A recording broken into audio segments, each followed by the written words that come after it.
California. You got it.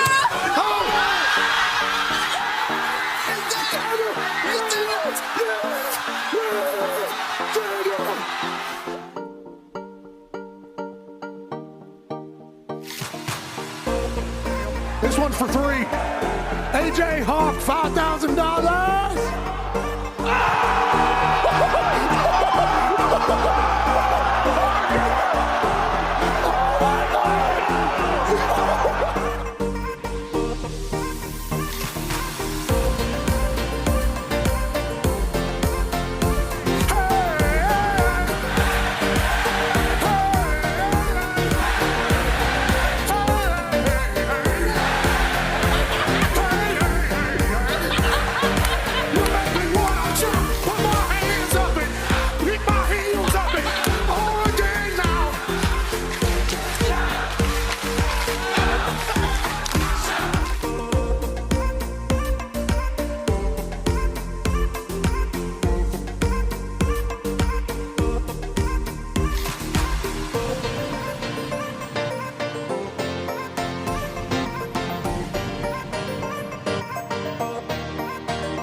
USA! USA! USA!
The following program is a collection of stooges talking about happenings in the sports world. It is meant to be comedic informative. The opinions expressed on this show do not necessarily reflect the beliefs of their peers, their boss, or ESPN. There may be some cuss words because that's how humans in the real world talk. If you are young, please seek permission before watching any further. Hey! What? Let's go! This show stinks, and the fact that you listen, we are very, very thankful for it. McAfee on the line with a gorgeous assist. The all-time leading tackler for the Green Bay Packers. You ping! Stop! Damn it! Be a friend, tell a friend something nice could change their life.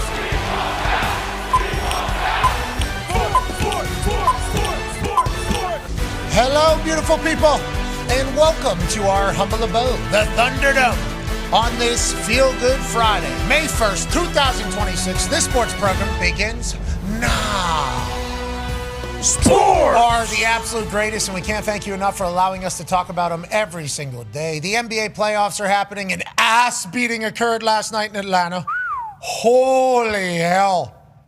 An absolute drumming of the Atlanta Hawks right there in the front of, I believe, T.I.'s face. Oh, seriously? Wow.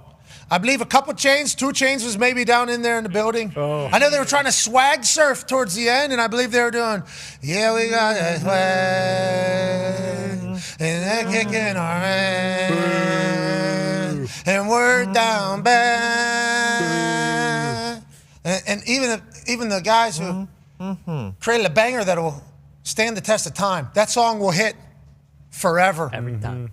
In Atlanta on that particular night as they were getting knocked out of the NBA playoffs, finding out that their finance guy was robbing them. Yeah. Finding out on that day. Yep. Sure. And then they would have, at one point, they'd be on the wrong end of a 39-4 run.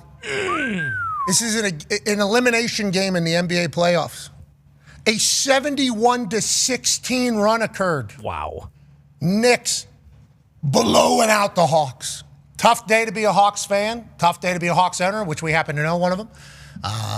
Steve, we're pulling for you down there. Yeah. That's certainly a tough way to end the season. I don't know how the offseason is going to have any way looking up, but for the New York Knicks fans, how about it? Your team steps on an absolute throat in another building. Jalen Brunson does his thing, and maybe this is the year for the Knicks. Congratulations to them, and I'm sorry, Hawks.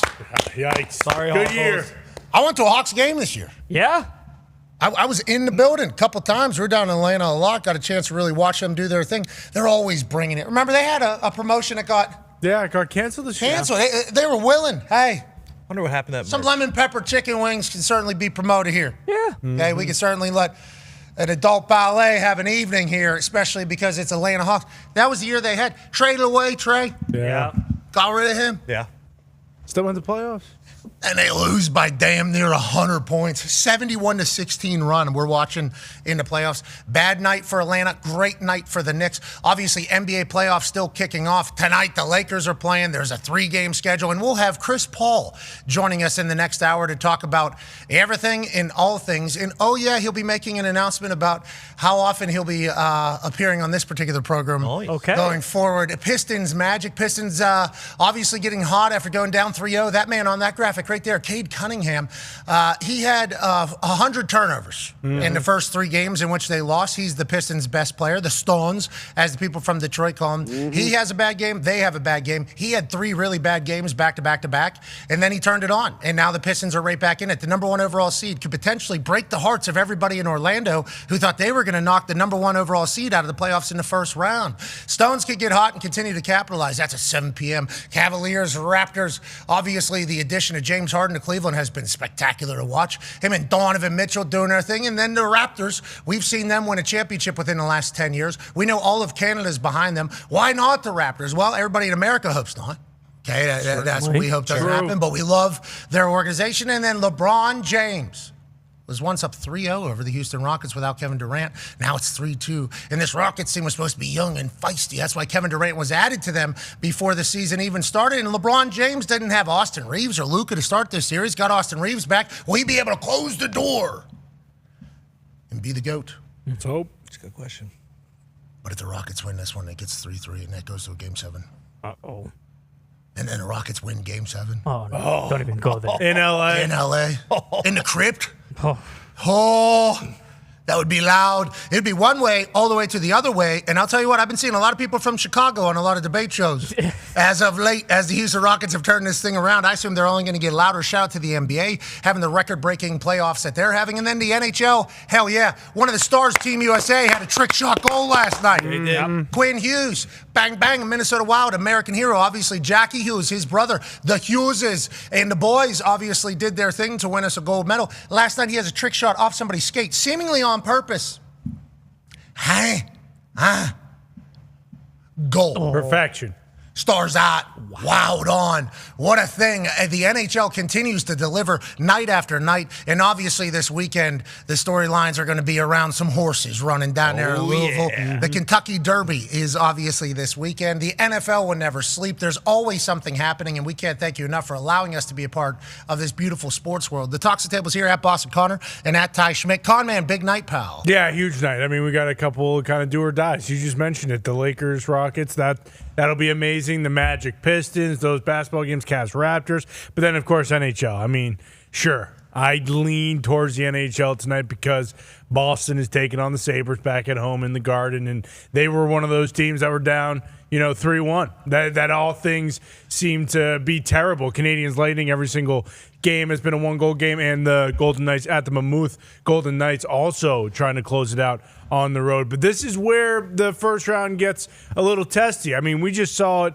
last night. You mentioned the blowout with the Knicks, but Boston Celtics got their asses handed to them too, and they were up 3-1, looking like they were going to just walk into the second round, and now all of a sudden that thing's going 7 tomorrow. Oh, and the Timberwolves didn't even have enough guys to really have a starting five with so many injuries, and they knocked Joker and the Nuggets out. Yeah. And Joker's been doing a lot of chesty with people. Yeah. And he seemed to be a little testy afterwards. He said, if we're in Serbia, we'd all be fired. That's right. What are we even talking about here? Remember, they did fire Malone a week before the playoffs last year. Then they had a little bit of a run. Now they do their hire. They have Joker on their team, and we've seen them have success, so we assume they're going to have success. They don't really get talked about all year, which I assume they don't care about.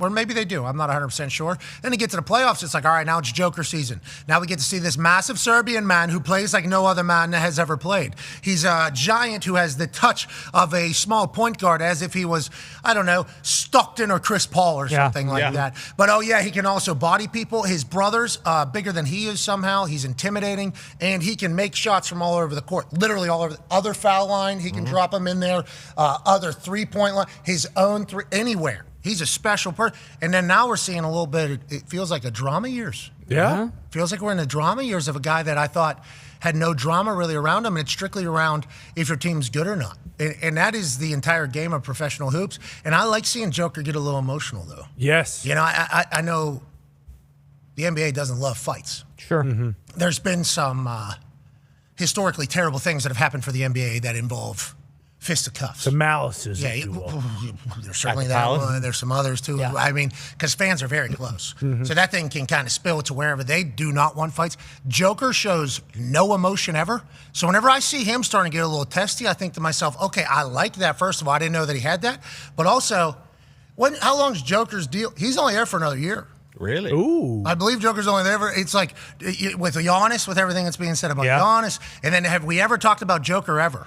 No. Never. Moving or anything like that? It's like, is Joker upset about what's going on in Denver? Obviously, there was a coach fired very late. Was that was he a part of that decision? Now they're obviously exiting this early into a playoff run with Joker, who's one of the best players in the world whenever he's playing basketball, which he certainly was. And then he says afterwards, if we were in Serbia, everybody would be fired. So it's an interesting time. Maybe Joker's on the move. But on that note, tonight, all eyes, for me, these two eyes, obviously, everything else happening in the NBA and the NHL is special. I cannot wait to watch this slate of NHL games because they have delivered every single game these guys, the NHL has. If LeBron James loses this game and it gets to a Game 7, it's going to be so loud. Now, today's Friday, obviously, so we get the weekend. So loud. So much can happen from now until – he can be the greatest of all time. Yep. Mm-hmm.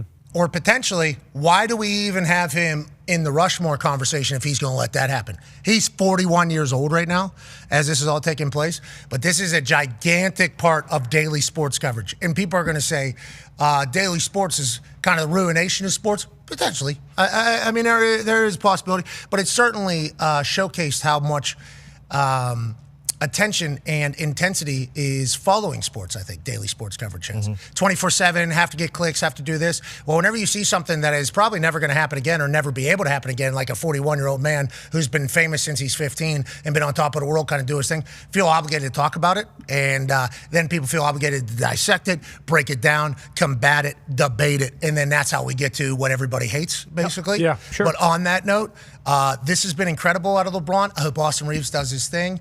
And if they win, we will certainly be calling him to go to I will certainly be calling him to go to Monday. Foxy, will you be doing the same thing? Yes, sir. Yeah, and the people from Chicago and Jordan fans are going to hate us. They're going to say we don't know ball, which I can openly admit. You know one kind of ball. I know modern era basketball. Grew up in Pittsburgh, not an NBA town. It is an NHL town. I would watch the Lake Show late night because I didn't sleep much. So I know Kobe, Shaq, and the boys whenever they're late night having a good time. But I don't know like the history of the NBA, so I do apologize. But I have watched some of the film from the old basketball, and I've watched modern basketball, and I don't know if they're anywhere near similar sports. And I think Michael Jordan would be very good in the modern era because of how big of a dog he is. I think he would have been good at anything that he wanted to do, as he's showcasing now, I think, in life. He's winning NASCAR races every single weekend. But, and also his shoes. I got them all right now. Sure. Yep.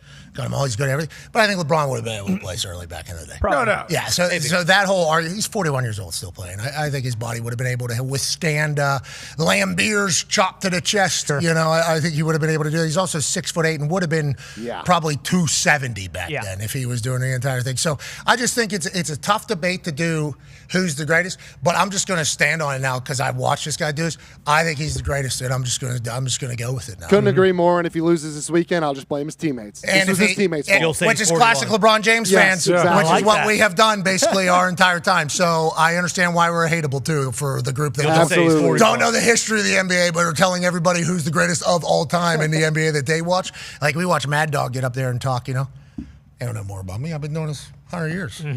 They know more basketball than I do. Well, they played in the game. I don't care. I've been watching this thing night in, night out for fucking 50 years. These guys aren't even around for that long. So I don't want to hear it. It's a tough debate. Hopefully one day we will live long enough to be able to do that to the next generation. But we might as well just say it. This guy's doing something. And if you lose this weekend, act like none of this happened. Yeah. Okay, I didn't say any of this. Bingo. And I know Michael would have never given up a 3-0 lead. Okay. Sure. You see LeBron pass it? Did you see him pass it at the end of the fourth quarter? Austin Reeves airballs it. They take it the other way. They win the game. You think Jordan would have let Austin Reeves airball that shot? Never. LeBron's not a killer. That's what they'll say. Oh, yeah. Biggest choker of all time. This guy defers the big moment every single time. G-coat, they'll say. G-choked. I don't want that. No. Who does? We won't talk about it. Okay. Because in the crypt tonight, the Lakers are doing their thing. And around Marcus Smart, what is this? What is this stat that we got here? Marcus Smart and Luke Kennard versus the Rockets, games 1 through 3, 125 points on 54% field goals. They're doing it. Games 4 through 5, 28 points. Okay, so that's pretty telling. Well, let's get some minutes. It's good stat, Boxy. exactly. Yeah, it's good stat. Way to King find needs that. some So help. LeBron needs Hope he Marcus doesn't Smart and Luke cramp up. Kennard. Yeah, exactly. Austin Reeves played in Game 5. That's a Needs misleading Marcus stat. Smart and Luke He did not Kennard. play as much. Exactly. That's all he That's needs, what we're in Tony. right now. We'll take J.R. Smith. I don't know what his ass is fucking right. doing. You're We need right. him to come make some shots for the Lakers. Disgusting. What are you doing? Mike Go Miller, back. where's he at? That's tough. Put Mike Miller's ass on the court tonight. Couldn't win the series. Luke Kennard didn't make a shot. That's what we're saying. Right. That's why if LeBron wins this, it's outrageous because of just who we're needs a little talking help. about. If he loses it, he's 41 and his teammates suck. They're missing KD. We know how you guys do it. What everybody's missing people, okay? The Houston Rockets are missing their best player. So let's not talk about We how don't talk they about have that. those two, okay? They might be able to win a series without Kevin might. Durant. Yeah. That seems unbelievable. If anything, we need to address the real thing that's going on in sports right now, and that's the Oilers are dead, and where's Conor McDavid going? Okay, in this year? the NHL, obviously their series is ending, and maybe storylines ending, maybe legacies ending, maybe careers being over. We have no idea what's going to happen as these series end. And so many great players playing right now across so many different teams in the NBA and the NHL. And then when the Game 7 series ends and they kind of, get passed on and we look on to the second round, there's still a lot of lives getting figured out back here in this first series. And there's a lot of commitment, a lot of life, a lot of injuries, a lot of everything taking place. Now everybody's talking about Conor McDavid up there in Edmonton. It's not just now. It's like the last 3 years. Yeah. They do very well. He's clearly the best player on the ice whenever he's on the ice. They actually shaped the All-Star Games challenges around what this dude was doing it just for training. Hey, Conor, can you give us some shit you do for training so we can make them games so we can have an All-Star thing that will showcase the talent of everybody? You got it. No problem. Let me sauce through about 100 different cones, bang, look at my speed, my skate. Everything about him screams like the guy, Conor McDavid. No cups. No cups. Nope. He's up in Edmonton. Okay? Great barn. We've seen it in the playoffs through the run. Love puck. With Conor McDavid. They love hockey up there. It is an incredible environment. Tough to get into daily conversation, I think, in the sports world. Certainly. Especially in Edmonton. Now, in Canada, I assume it's all over the place, which we respect and appreciate. We're talking about, for us, though, Edmonton, very far and very way out there. Okay, it's lazy on us for sure, but it's just a reality of the business, dude. And it's been happening for the last 30 years. If Conor was to get to a team that was, big market, United States of America, much like what Wayno did whenever he went to LA to help grow the game, this would be an insane thing for Conor McDavid. David, it would be an insane thing for hockey. And when he's a Pittsburgh Penguin next year and him and Sidney Crosby are wearing the same jerseys, let's go ahead and remember what the numbers are for hockey right now and then what they're about to become. Flyers, Pens, 2 million. It's like the most watched Game 5, yada, yada, yada. You put McDavid, he wouldn't have a C on his chest. Thank you. So Thank you. What the hell is that? we need to go ahead and move that. That's disrespectful. Thank you. I don't know who did that. Who did it? You know who did it. Dahn, guess Bono? what? You're fired, okay? McDavid's not wearing the C. If Crosby's... Now, I would like to say, if Crosby wants him to, and McDavid... If this is the determining factor for him to come, he can wear half a C. You know, he can wear the bottom half, say wears the top half, whatever the hell they want to do, okay? Anything to get this guy in one of these jerseys is certainly something that I would be willing to give up. Do I have any say or any connections in the Penguins building? No. So I would just like to put it publicly. They're talking about the best player on earth moving, okay? And like, I'm saying it to the Penguins, yeah. Every team in the NHL would be like, yeah, for Conor McDavid. And it feels a little bit more real now because of how he reacted about their team all year. Because he's been very loyal. Okay, he took less money in his deal. Signed a short-term deal for less money than he could have to stay there and help build a winner, and they lose in the first round. They get worse. So, tell me. He needs to leave, period. He needs to leave, and he needs to come to the Eastern Conference. Especially He's not staying in the West. They're not going to let him go to the West. With the momentum that the NHL has right now, where people are like, best ratings they've had in a long time. If the best player in the league in the offseason says, you know what, yeah, I'm out of here. I want to go to Pittsburgh. I want to go to New York. I want to go to Boston. I want to go to Vegas. Like that. He's not going to Vegas. He's not going to the West. I don't know. He's leaving I'm pretty the West. sure Bill Foley would sell the farm. Hey, anybody you want, with the exception of Stoner. No Stoner, obviously. No Jackie Aces. Anyone else is up for sale. Go ahead. Come on. You're going to love Vegas, Connor. That's a crazy thing. And the Edmonton people obviously have seen this before with Waynell, who literally left to go help hockey. Like, that was kind of like the decision. Like, hey, the great one, 99, might be watching right now. Hey, Waynell. Love you, Wayno. Hey, way to go, those 4 Cups, Wayno. That's the only difference. He won 4, Well, Waynell just wins, I believe. Yeah. That is kind of what he does, which is what everybody kind of says to McDavid. And I think McDavid's kind of sick of hearing that. Like, hey, yeah, but how many are you going to win? Sid's got a bunch of cups, right? Sid's got a bunch of gold medals. Sid has a bunch. Mario, same thing, got cups. Canadian legend. Wayno, got him.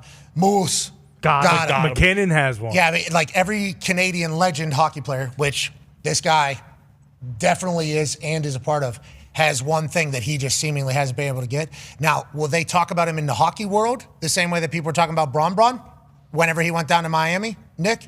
Is that something that the hockey people will say about Conor McDavid? Or are the hockey people behind him coming to the Pittsburgh Penguins and riding with Sidney Crosby to 3, 4, maybe 5 Stanley Cups over the next 6 years? I think you might get some of that initially, but I think they have enough sense to realize that he kind of gave it everything he has and has been giving everything he has for 11 seasons in Edmonton, and it has not worked out. They haven't been able to put the right pieces around him, and he's a guy that is an all-world talent and a generational type of player, and he's had a couple shots at the Cup in the finals against very good Florida Panthers teams, and if he were to go somewhere else, I don't think anyone would hold that against him forever. I think maybe in the immediate instance of it, people get upset, but then after the fact, I think it's all water under the bridge. He can't be taking his talents down to South Florida. I think there's a chance he does end up with the Florida Panthers, which cannot take his talents down to South Florida. I know. It just feels like they spend money. They have players to trade. They actually do have picks again now. One team has multiple picks, including one in the top 10, and that'd be the Boston Bruins. And they got good players to sell to. But I do think the Panthers thanks for adjusting yourself there. I do think the Panthers have become. Like, Florida has become such a hub. I mean, we could talk about the Lightning, too, but it does feel like he'll go to one of those top teams. All right, let's pivot away from the NBA and NHL playoffs, and maybe McDavid coming home. Okay. Let's pivot away Tell from Boston. that. Let's talk a little bit about Maybe No. What's his name, Connor? Oh, yeah. They got a lot of Connors up in Boston. I think Our mayor's name is Connor in Pittsburgh. Pittsburgh's mayor's name is Connor. Connor McDavid? Yeah. I'm thinking Pittsburgh. Yeah, I'm thinking South Boston. Okay. I'm thinking they knocked down a couple buildings and built him a home there. Yeah, let's. There's probably we got a couple parts of the city we can throw. You're talking about some homes. We can give away parts of the city, brother. There's probably 10 Connor McDavids walking around Charlestown right now. How about this? I think I have authority to say this. They'll call it Connorwood. Wow. 1 month. And he'll have free access to Kennywood. Oh, so that place, Yeah. Before he wins a cup? Wow, that's embarrassing. This is a recruiting That's tool. embarrassing. It's recruiting. Jeez Louise. Trying to get Connorwood. Connorwood. Yeah, we Connor's don't name things wood. until you win something. Though. Oh, Connor's bringing the wood to all of Pittsburgh. Hell yeah. As soon as that is announced. Let's move to a little football. Kirby Smart seemed very comfortable and relaxed in a conversation with a couple Southern lads, I do believe. Name of their show will be on the screen here. I want the next round. Sorry, lads. Incredible conversation here. Kirby Smart breaking down college football as a whole. I think it's a nice piece of information for us to have in our world as we talk about ball going forward. The college football landscape has really, really changed. The Big Ten has won 3 straight championships. 3 straight. I mean, that's just crazy. The SEC dominated What's your it for so theory long. on that? Let me hear it.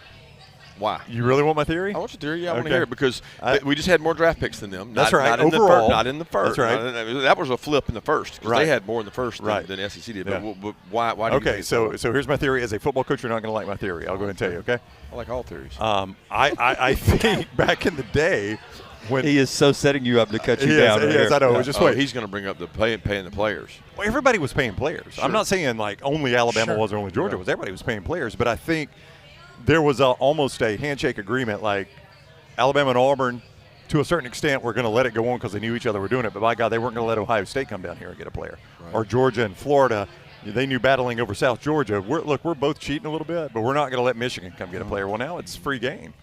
Is there any validity to that? Is that a bad theory? I don't know. I can't figure out what it is. I just think they have a more competitive conference. Like the top of their conference, there's more good teams. It used to be, Ohio State was good. Yeah. Like Michigan was really good. When Harbaugh they had a great team. Indiana's good. Like now they got Oregon. They got a draw. They have the ability to attract good players. Now NIL has a factor too, for sure. But so does Miami. I mean, so does Florida. I mean, people have money. More people have money. That's right. So I think the talent is spread out thin. Where before in the SEC, it was a magnet to talent. That's the right. disparity was so great that it was like you couldn't mess it up. You'd win regardless. And now it's like, okay, it's more even, and it's just been 3 in a row. But it's crazy. Like when you were over here as a defensive coordinator, you would not have taken the Indiana job under any circumstances. No, probably not. There is no way they would have pried you away from Tuscaloosa. You were waiting for a better job than that. I agree with that. And now it's a national championship program, so it just shows you how quickly things can change in this landscape. That's true. It can That's change nuts. quick, but that doesn't explain why the Big. No, I agree with you. That doesn't explain why the Big Ten's been able to do that, and that's just, I have so much respect for them. I'm like, are they better coaches than us? Are they? And that's what all our coaches say. They're like, I think Joel Klatt says that. Okay, hey, that's a lot of stuff right there. Yeah. A lot of things were said there by the host of the next round, okay, which I assume, I don't know what event, is that the golfing event that everybody I think it must be. the SEC golf outing or whatever it was? The way he was describing what it used to be like, what it is like now, and then the conference, the depth, are the coaches better? It's like, it's got everybody kind of questioning what the hell's going on in college ball. And Kirby, I appreciate him saying in there that we have more players drafted in the NFL. So does that mean we have a more talented league and they're a better team? Like, why them really being flustered is certainly something I enjoy happening. And Sankey just had a dry erase board saying, I'm taking all whatever the answers are, let's try to figure this out. Yeah, I mean, taking off like the Big Ten homer hat, seeing as I went to a Big Ten school and everything, we've talked about it a bunch with money being, kind of listen, these northern schools, the alumni bases, like Big Ten hadn't had success in terms of like a national championship, run the way the SEC had. So a lot of these schools said, hey, let's fully commit to this when, they kind of opened up everything. It was like, hey, you can essentially go buy a national championship, but it's still, I think in terms of like how deep the Big Ten is, like we've talked about the 3 teams that have won national championships, but like going into this year, people are talking about USC's recruiting class and how they might be unbelievable. Oregon is right there every single year. I mean, like even Iowa, like are they going to win a national championship? Probably not, but a couple things go different ways. Last year, they're in the playoff, and we really did with the SEC last year. Like we're talking about the same 3 schools. It's Georgia, it's LSU, it's Alabama, and then every once in a while, Ole Miss got crazy. That's what I mean. Like every once in a while, Ole Miss will pop in there, or Florida will pop in there. But it seems like there is just such a drastic drop off, and I don't know. I mean, I haven't looked at the recruiting numbers, but it does seem like the Big Ten is going down into the South and getting a lot more of those guys to go commit to Big Ten schools, where in the past it was a no-brainer. They would go to Alabama. They would go to Georgia, and I just don't know if that's the case anymore. Well, and it's not just the Big Ten. Like Miami beat Texas A&M, SEC in Texas A&M, and then they were the ones that beat Ole Miss. Like the ACC also, not as a whole, but Miami now kind of taking back over South Florida, where just like that guy mentioned, like, hey, the SEC schools were competing for certain areas in the country. Like Miami is now all the way back, and they're getting a bunch of good guys too. So like Big Ten absolutely being the most dominant, but Miami's also purging some of those players, and that's hurting the SEC too. Yeah, the NIL has hurt the SEC, not so much in the fact that they're not getting guys anymore, because they are getting guys. But like back in the day, Bama would have 3 deep of 5 stars. You're never going to have that again, because those 5 stars or whatever, they're not going to sit around. So they're going to other schools because of the NIL. Like when they get to these schools and they realize they're not going to play, then they go to these other schools, and then the talent has been spread out so much that just over the last few years, because the bigger schools of the Big Ten have gotten that talent and do have more money now, that's been better for the Big Ten. But I agree that the Big Ten, just like you saw in the draft, is better at the top. They have the better at the top right now, but as a whole, like the bottom of the SEC would blow out the bottom of the Big Ten. Certainly. Which is what Kirby actually said there late then, if we were to listen to the rest of his answer. A really good conversation he was very wide open with these guys. Yeah. These guys, incredible environment you boys have set here at the next round that have made Kirby feel very comfortable, and also asking for your opinions. He said, some coaches, not me, obviously, but some coaches in the SEC who I have respect for, Kirby said, say that when you got to play at these places that are really not good in the SEC, but are actually really good, it mentally can burn you, stress you. I mean, you can get worn down. He said, well, I didn't say this. This is not how I view things. My guys get hard or whatever, I think is what he meant. But one of the coaches is like, hey, by the end of a SEC season, I mean, it's just going to be naturally more worn down. Now, the fact that he's saying that, I appreciate, because he probably is thinking it as well. And he said, that's this guy's idea. I like it. But I also like the fact that the Big Ten people are like, this is what they're worried about. They're getting worn down, and then they got a month off until the playoffs, and they're not able to get back and get better. True. So it's a fascinating little time for college ball, and we're just lucky that we get to be a part of it. Mm-hmm. Down there on the sideline, whenever we used to see back in the day, Alabama's offensive line. They played who here in 2020 for the national championship? It was Georgia, Georgia, yeah. These guys came running out of the tunnel, to your point about being deep. Yeah. And there was 75 straight, just the biggest, fastest dudes of all time running out both sides of the tunnel. Me and AJ were watching, and obviously AJ is the all-time leading tackler for the Green Bay Packers. He ran like a 4.4 at 230 or 40 pounds or something like that when he was coming out. Freak athlete, AJ Hawk. We're looking at these dudes come out, and it seemed like 100 guys just came out that were the biggest, strongest, fastest dudes you've ever seen in your life. Those guys all now traveling to other places. Kirby talked about I've played more freshmen. I got to play more young guys now than I've ever had to play before, because if you don't play them, obviously they're going to be gone. And also we have to play them because other guys are already gone that were trying to get ready for 2 years, 3 years back in the day. We're taking advantage of it. Signetti's out there saying, hey, listen, are we all playing football or not? He's turned Indiana into a powerhouse quickly because he's been able to evaluate. His evaluation is better than everybody else. If he thinks you're a good player, he's probably right. And it may be not for everybody, but for his system, if he likes you, it seemingly works out, and you can Google him. How about him walking into that situation?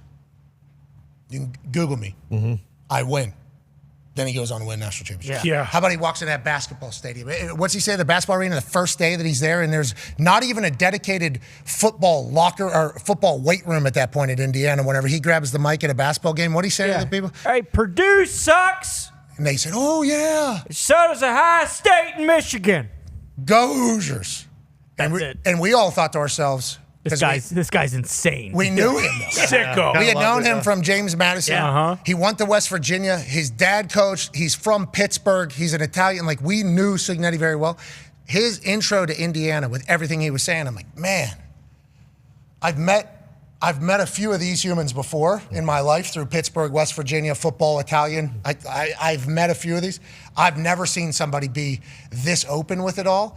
And he said he was doing it to inspire and motivate and tell the people that he was with that, hey, these are our expectations. Yeah. He said it was such a dreary place when it came to football that he needed to change the expectations and change the idea of what the standard is around there quickly. So he ran his mouth. He actually said that. He's toned that down since. He said, I haven't done it much now. Huh? Yeah. I think we kind of know where we are now. We kind of back off that entire thing. But he said he was doing it to tell the people that he was around, like, hey, this is ass right now. This is not going to be ass. And then he goes and wins the fucking national championship and has a perfect season. And the year before that goes to the playoff when they've sucked forever. And I wonder if that part of that if you're in the SEC, that could be maybe a little bit more unsettling. Is obviously there aren't very many guys like Sig. Like they aren't just growing on trees. But if you find an unbelievable coach who is legit, and you go to one of these schools that has kind of just been laying dormant, and you could prove that you could win a little bit, and you can get that alumni base that has a lot of money, like Northwestern is always going to be academics first, but if you get an unbelievable coach at Northwestern and then you get all these rich people that graduated from there, why couldn't Northwestern out of nowhere be like, hey, Northwestern's 10-1 this year? That's why UCLA surprises me so much that they're not so good at every sport, because they have so many wealthy folks seemingly associated with UCLA. Yeah, I think there's a lot of wealthy people over there, and that's all you really need right now. Until they put guardrails on it, and now in the Big 12, you can get an extra $30 million out. Yeah, you can. Mm-hmm. What are we giving up, though? Does anybody know? That's a great question. I sent a question. I tried to do some journalism. I got no answer. But Sig is not all. The thing with Sig now, he also got another top 5 recruiting class, or not recruiting class, transfer class this year, portal class. But he's not shopping at Marshalls anymore. Okay, he's just got that number 1 overall player in this upcoming class who visited, number 1 wide receiver overall coming in to visit. So he's going to find his guys, but they might be better now. But the favorites, Ohio State, Notre Dame, Indiana, those are all non-SEC.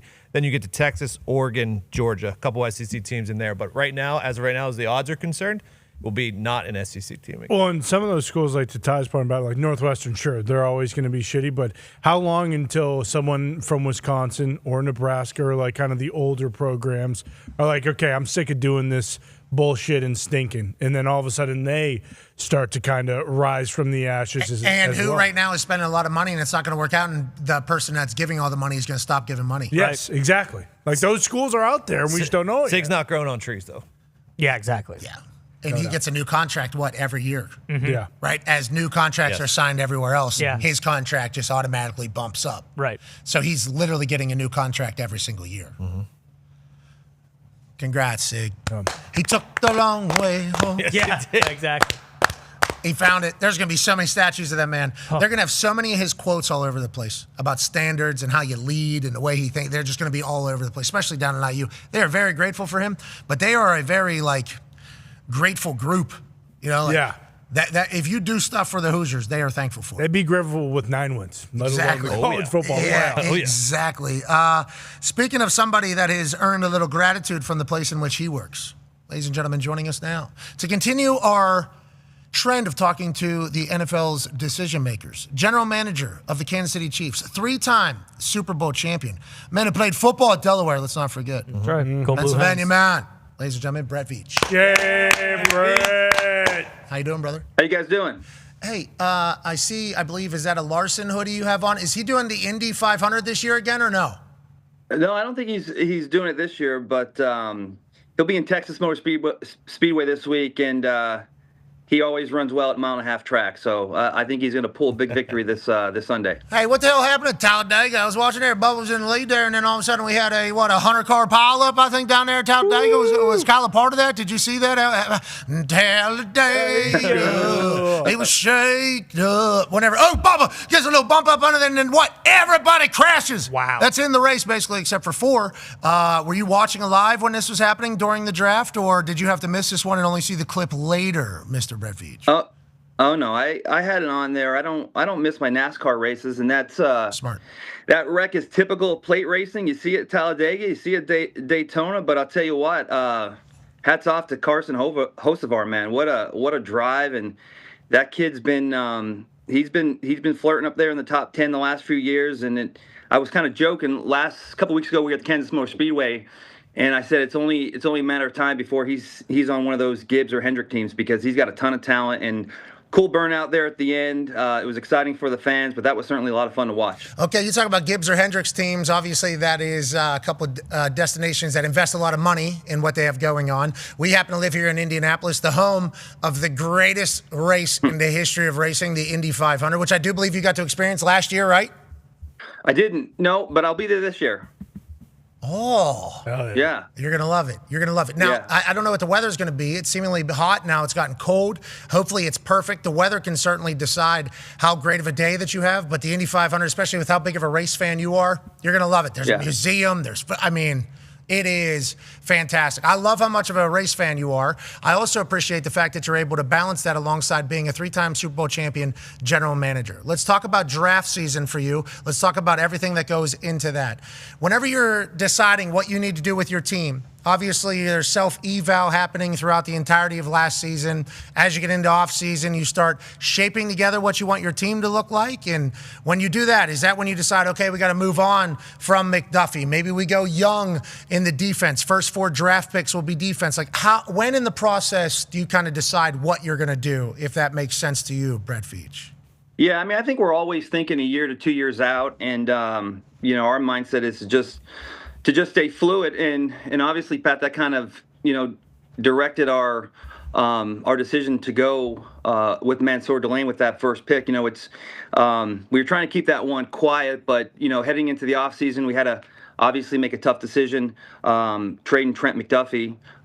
But in addition to losing Trent, we also lost our cornerback number 2, Jalen Watson, ironically both to the Rams. So there are a lot of needs we had entering the draft, but it's very difficult when you lose cornerback number 1 and cornerback number 2. So certainly had our eyes on Mansour, and if there's one way to Steve Spagnuolo's heart, it's press corners that like to tackle. So really excited to add him, and again, it's always difficult to replace players like Watson, players like McDuffie, but we certainly think Mansour has the skill set that will fit nicely in this scheme, and we're certainly excited to have him. Okay, your people fantastic at what they do, by the way. They sent me over some quotes of Andy Reid talking about drafting on the defensive side of the ball. He basically said something along the lines of, defense matters too. Coach Spagnuolo is going to be happy. That side of the ball is also important. As much as I love the offense,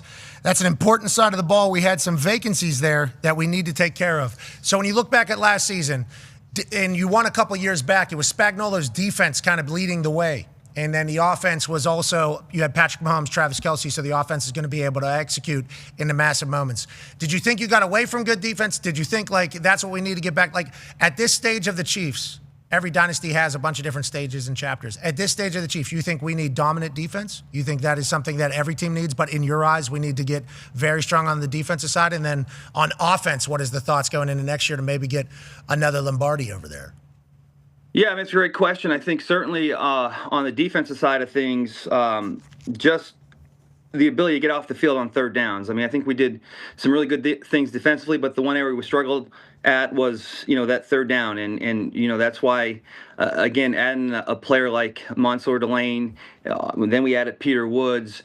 We want to create a little bit more pressure up front. We got to get offenses off the field on third down, and then offensively, we certainly have to grow and get better there. And I think we certainly made an effort to improve the running game.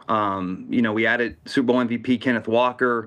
Feel real good about our offensive line. We've invested a lot in the offensive line the last few years. We have Creed Humphrey and Trey, and then the first round pick last year. But I think the emphasis on the running game this year and bringing EB back is certainly going to play a factor in that. You guys know how talented he is and how much he demands the demands he puts on the linemen up front. And obviously Eric's probably one of the best running back coaches of all time. So we're excited to add Kenneth Walker. We added a 5th round pick in Emmett Johnson, but I think getting back to the old school, play defense and establish that run game, I think will take a lot of pressure off Pat, and as he's working back from that injury, allow him to kind of do what he does, and hopefully by midseason, late season, Pat's in that groove, and we have this thing cooking. Did you expect Kenneth Walker to be available like that? Well, I did November, December, and then he went on that playoff heater, and I got a little worried. I think I actually texted Pat during the Super Bowl after he busted that long run and got called back, and I said, he's gonna run right to another team because there wasn't a lot of running backs available. But look, I think Kenneth saw the fit here and saw the vision here, and once that window opened, I think it was pretty clear how much we coveted him, and again, we're super excited to have him here and help get this run game going. Yeah, he's an incredible player. Cannot wait to see what Andy Reid does with him. And also EB being back in the building. It seems like everybody that's been in the building with him, especially over there in Kansas City, is happy that he is back in the building. You know, we got Drake May. Okay, we got Bo Nix. Mm-hmm. He's great. Yeah. Joey Burrow. Sure. Lamar Jackson. What? Daniel Jones. What? Josh Allen. Mendoza in the division now. Yeah, Fernando Mendoza. Justin Herbert. Okay, you see what we're doing here? We're saying all the quarterbacks that everybody is saying, like, could be, hey, it could be. Nobody really talking about Patrick Mahomes' greatness at all over, like, the last probably year, if I had to say. Your thoughts on where Patrick Mahomes is at this stage of his career as the general manager of the team in which he leads. And my thoughts to you quickly, I can't wait to see a pissed off, overlooked Patrick Mahomes back on a football field. I assume you feel the same way. Yeah, no, I mean, it's going to be super exciting. You know, Pat has accomplished everything there is to accomplish already. Now it's about how great is the legacy going to be. It's already at a super high level, but, you know, just how far can he take this thing? But, you know, I don't want to speak for Rick Burkholder, our trainer, and, you know, I'm not a doctor, but it has been just an awesome experience to see exactly how Pat Mahomes has attacked this rehab process. I mean, in my mind, I mean, you know, he gets hurt and you kind of figured he would attack this thing, but Pat, I mean, he is in this building, I mean, 7 to 3 to 4 o'clock every single day. If he goes back to Texas for a few days, he takes one of our assistant trainers with him and flies her to Texas with him. You know, now obviously, because of that hard work, you know, I think he's pretty far ahead of schedule. And again, I don't want to get too far ahead of myself, but just such a motivating presence and such an example to the building on how to approach every day like a true professional. And, you know, I'm excited for him to get back out there. And I think our biggest challenge is, you know, we have to do a good job of protecting him against himself because and I think he wants to. We have 110 rookies out here getting ready to try out this weekend. And, you know, if we told Pat he can go out there and throw to him, he would. So excited for him. As you could imagine, he's crushing this rehab. So should be a lot of fun. And like I said, hopefully we have a little running game to go with this and now some defensive help. And hopefully we get right back to where we need to be. Yeah, and he'll stop taking hits too, right? Yeah. He'll stop running people over. Yeah, he'll stop running people over. When he was the guest picker down there at Texas Tech, before he gets up on stage, obviously has conversations with Coach Saban, everybody, and he gets to me.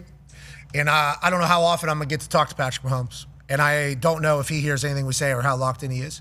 So I take that time immediately as somebody outside of his world to say, you got to stop fucking running people over, dude. Okay, we need you in football. We need you in football. You know, we need you to stop. No, I said, we need you to stop taking these hits. And then he responded with, I'm giving the hits. And I said, see, that's what I'm talking about. Mm-hmm. That is what. But he views himself that way, which is why I think we need to respect and appreciate that this guy is in the middle of this great run. And I can't wait to see him just being completely forgotten about. Yeah. He's been completely forgotten about. Now, somebody that has not been forgotten about, and I think might be married for next season. None of us know the date, but I think might be a married man. Go ahead, con man. Yeah, Brett. Pat's talking about Travis Kelce, of course, as we know, and looking forward to all the festivities this summer. But with Travis, it was kind of up in the air for a month or so there. Was he coming back? Was he not? He obviously signs a 1-year deal that turns into a 3-year deal. But when you get, you know, kind of in the room with him, does it feel kind of like a last dance type, like almost as if, you know, him and Patrick are motivated to show everybody, hey, me and you, we are still that connection. I don't want you announcing his damn retirement right now, but is that one of those types of things that you've kind of gotten a sense of, that they want to prove to everybody that this is, you know, still the same old Chiefs? Well, yeah, I mean, certainly I can't comment on the future after this year, but I will say there was a lot of speculation mid-November, early December about Travis retiring, but we played our last game of the season in Vegas last year, and when we got back, you know, we have player meetings and exit interviews, and it was a cool deal where Trav came in and he basically said, like, I'm going to take a few weeks off here, but I'm not going out like this. And let's stay in touch and let's figure something out. And then like 10 minutes later, Andy called me. He's like, "Hey, did you talk to Travis?" And I said, "Yeah." And Andy's like, "Yeah, he's coming back." So we certainly knew ahead of time. And while, free agency was going on and there were still some questions in the air on whether or not he returned, we knew basically the day after our last game that, he made it known to Coach Reed and to me that there was no way he was going out like this. And then I think there's an element, too, of how close him and Pat are, that I think Travis wants to be there with Pat for this rehab deal. I mean, you go to training camp, those are long days, and we're still one of the few teams that leaves, and we go away for about a month. And I think there's that certain element that, Travis wants to make sure Pat sees this rehab all the way through, and they're ready to go week one. But, certainly those two players have the utmost fire and intensity, and winning and culture is so important to them. You knew right away that last season left a bad taste in their mouth, and they were certainly excited to get back on the field. And if it is the last dance, hopefully we make it special. But you knew Travis Kelce wasn't going to go out with the season we had last year. I love it. Just such a football fuck, Travis. Yeah. He really is. He is so. Yeah. He is such just an Ohio football dude. Like, that is what he is. But he's also incredibly talented, and he's representing our sport to the globe. Yeah, it's that Ohio and Pennsylvania thing, Pat. I always, when we're one of the first questions I ask my scouts when we're watching players, where are they from? What hometown? Where are they from? And so I certainly gravitate to Ohio, Pennsylvania, Texas, those schools. But certainly that Ohio DNA is very similar to the Pennsylvania DNA. Yeah, the Rust Belt, brother. Certainly. Rust Belt. Yeah. Absolutely. You should also, you see South Florida, you should think about it. Yeah. You see South Florida, you should certainly think about it. Just something from my understanding of what happens there. Yeah. But I do appreciate the football appreciation from multiple places in the North. Ohio feels like the entire state. And obviously Pennsylvania. Have you seen the Football Town? Have you heard about this Football Town movie that was made? Yeah, I have. And we were at the owners' meetings, and that's when I first kind of saw the sneak preview. And goosebumps. I mean, you were amazing. The work that you did, the work that the crew did there, just awesome story, and it kind of just gives people an inside look of just how important football is to Pennsylvania and those steel towns. I'm from Central Pennsylvania, so I'm from the coal region, Pat. So that's in our blood, that's in our DNA. But what a cool story, and what a cool production that was. That was awesome. Yeah, I think that line right there was like, it's a tough job which produces tough people, which is why most tough people like the sport of football. It is like kind of a thing that is, so they actually tied together, hey, I think they spoke to a lot of people from the area too, like, hey, let us explain to you why you love ball so much. That's what it felt like when I was watching it. It was like, hey, let us clarify to you your feelings of why you love ball and why it really was never a decision for you. And it was a cool thing to be a part of it. Thank you for that. But yeah, I know Pennsylvania, Ohio people, I think if they were to watch this, they could put themselves into this as well. Very much. Absolutely. So. Yeah, it's a good thing, baby. Football is the greatest of all time. Now, let's talk about the team that you have. Go ahead, Tone. Yeah, Brett, you talked about trying to keep your interest for Mentor Delane kind of hidden. Obviously, there was a couple teams in front of you in the Saints and Commanders that also needed defensive help. How hard is that to do? And at one point, did you know that you had to jump those teams to get him? And it's the interest thing, because we talked to Les Need about it with Ty Simpson. Is it a first round thing? Is it more for first rounders? Is it throughout the whole draft as far as like top 30 visits and stuff where you kind of keep your interest hidden? Yeah, I did see the interview with Les, and I was kind of thinking in my mind, that's how we approach that, where we kind of looked at the draft, picking 9. We have a lot of needs on our team, but we also, we're picking 9. We typically don't pick this high. We want to take advantage of this opportunity. And I think the way we approached it was we kind of had 2 things that we knew. One being Mendoza, Love, Bailey, and Reese would be gone by 6. And the other thing we knew is that more than likely Cleveland wouldn't be picking at 6. Andrew Berry did a great job all weekend moving around the draft board, but it was known really at the owners' meetings right around that time that they had a lot of interest in moving down. So again, we kind of knew those 4 guys would be gone. and we knew that Cleveland wouldn't be picking at 6. And so to your point, I think the Commanders at 7, we thought they'll be the first team in line for one of those guys, and it happened to be Styles that snuck through. Yeah. But we also thought they could go wide out. I think where we got pressed a little was when we were looking at the Saints. So they came into this draft with maybe similar needs, right? They lost 2 years ago. They lost Paulson Adebo in free agency. This past offseason, they lost Alontae Taylor. So they were kind of down 2 corners. We just lost 2 corners in this offseason. But we basically had our analytics people just really, the Commanders at 7 and the Saints at 9. And I think the data came up slight lean to wideout or BPA if one of those top players get through. But we got a little nervous where our analytics came back and they thought that the Saints probably would have a slight tendency to go corner. Now, I mean, they drafted a great player in Jordan Tyson, and our analytics people said, you're going to be looking at pick 9, Jordan Tyson, Caleb Downs, Mansour Delane.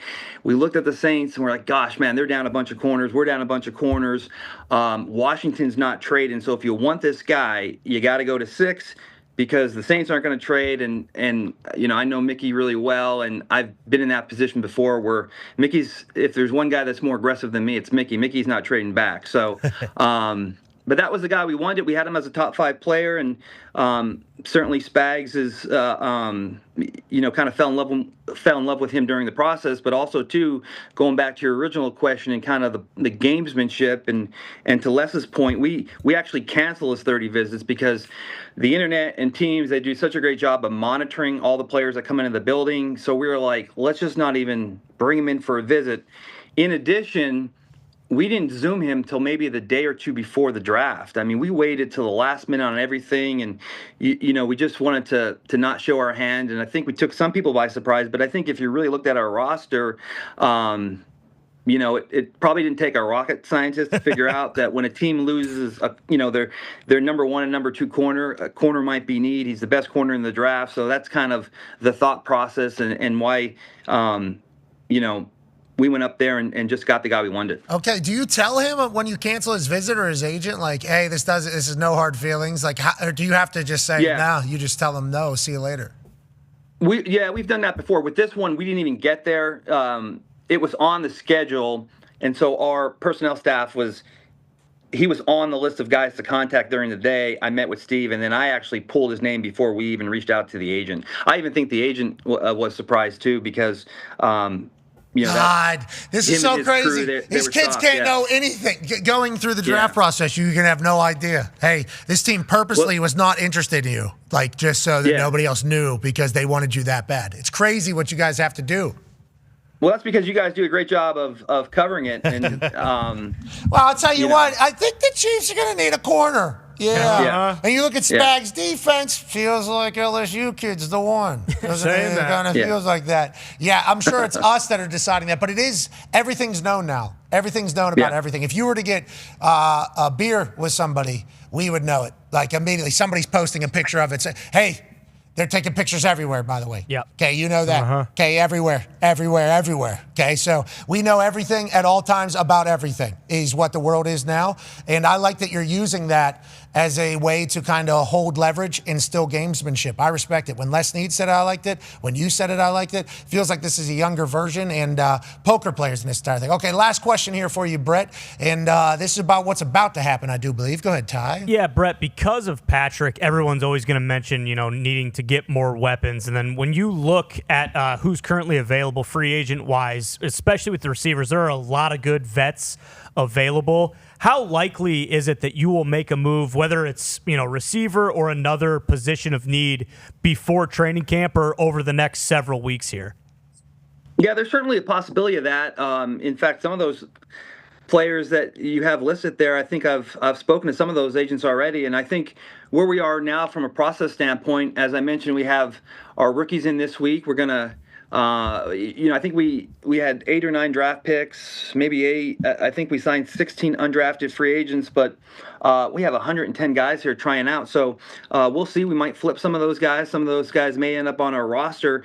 And then after that, we'll officially have our 90. And then we're going to go through probably phase 2. But, I mean, we'll start picking up the phone, reaching out to agents, may have some visits here in the late spring, early summer before training camp. But I think we're always looking to get 1% better. And if something makes sense for us and something makes sense for the player and the agent, we're all for it. And who knows, we'll see. But we'll certainly be making a lot of calls. Kyle Van Noy's ready to strike and shed. Yep. Yeah, he certainly is. Kyle Van, he's also a free agent. Somebody let people know. We certainly will. Veach, thank you so much for everything. Thank you for the process. Thank you for the detail. And we'll talk to you next time. Good luck. Always. Appreciate you guys. Thank you. Who's winning the Indy 500? I haven't. Listen, I am knee deep right here in my dirt. I'm knee deep in my derby work right here. Once I get past the derby. Who do you like? Who do you like? Wallaby. I mean, listen. So, I mean, you got obviously Renegade. I hate betting favorites. I hate horses that get stuck on the rail. But I mean, if there's two people I trust in the horse racing game, it's Duke Tobin and Mickey Loomis. They both gave me Renegade. I like Chief Wallaby, but there's something about this further ado. That's the one. I mean, I think he lost by a nose to Chief Wallaby, but I mean that was a race off a layoff. I think he came back and won his Derby prep by like 10 lanes. I think he's sitting on a big one. So I'm going to go with further ado, I think. But what the hell do I know? Yeah, it sounds like you know a lot more than me. I appreciate you doing that, ladies and gentlemen. That's Brett Veach, general manager of the team.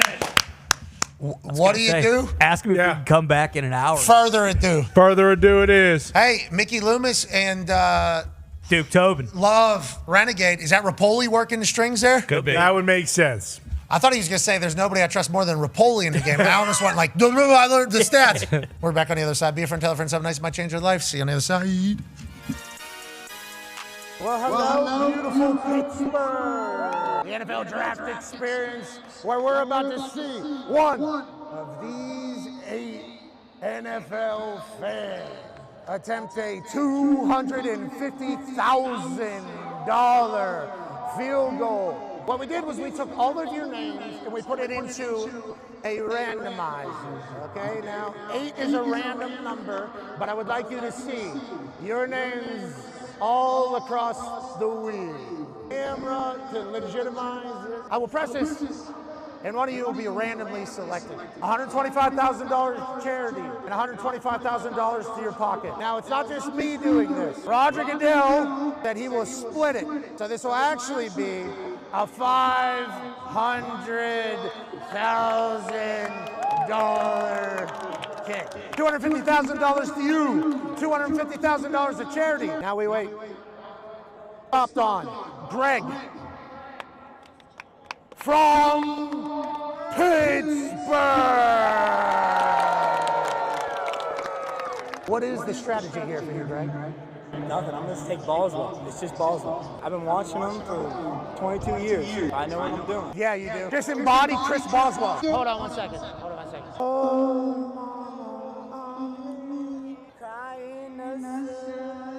All right, just kick the ball. Go on, Greg. This guy sucks. Holy shit. You're back in the game because he was so ass. We are back in it. Please, you can all see it. It's legit. Sophie! New England Patriots fan. Short run up.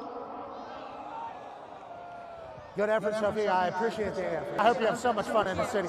Enzo, you can't hold again. You can't hold again. What if we did one of you represents all of you? $100,000 to each of you if the person makes it, and then a match to charity from me and Roger Goodell. Now, you people who are representing all different teams, fan bases, have to decide who will be representing for you. I'll see you in 30 seconds. They're going to start fighting each other. They got no chance in it. Now we got a Rams fan who might be the silent assassin coming out of the group. The team has spoken. If you could remind the entire world of your name and if you played soccer before in your life. Sam Bailey. No, I didn't, but I kicked in high school. Put her through, pal! Oh, shit.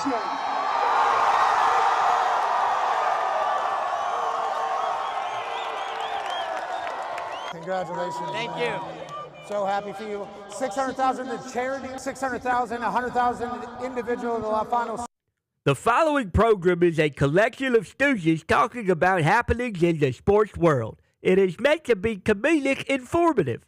The opinions expressed on this show do not necessarily reflect the beliefs of their peers, their boss, or ESPN. There may be some cuss words because that's how humans in the real world talk. If you are young, please seek permission before watching any further. Hey, What? let's go. This show stinks, and the fact that you listen, we are very, very thankful for. McAfee on the line with a gorgeous assist. The all-time leading tackler for the Green Bay Packers. You pink. Damn it! Be a friend, tell a friend something nice could change their life.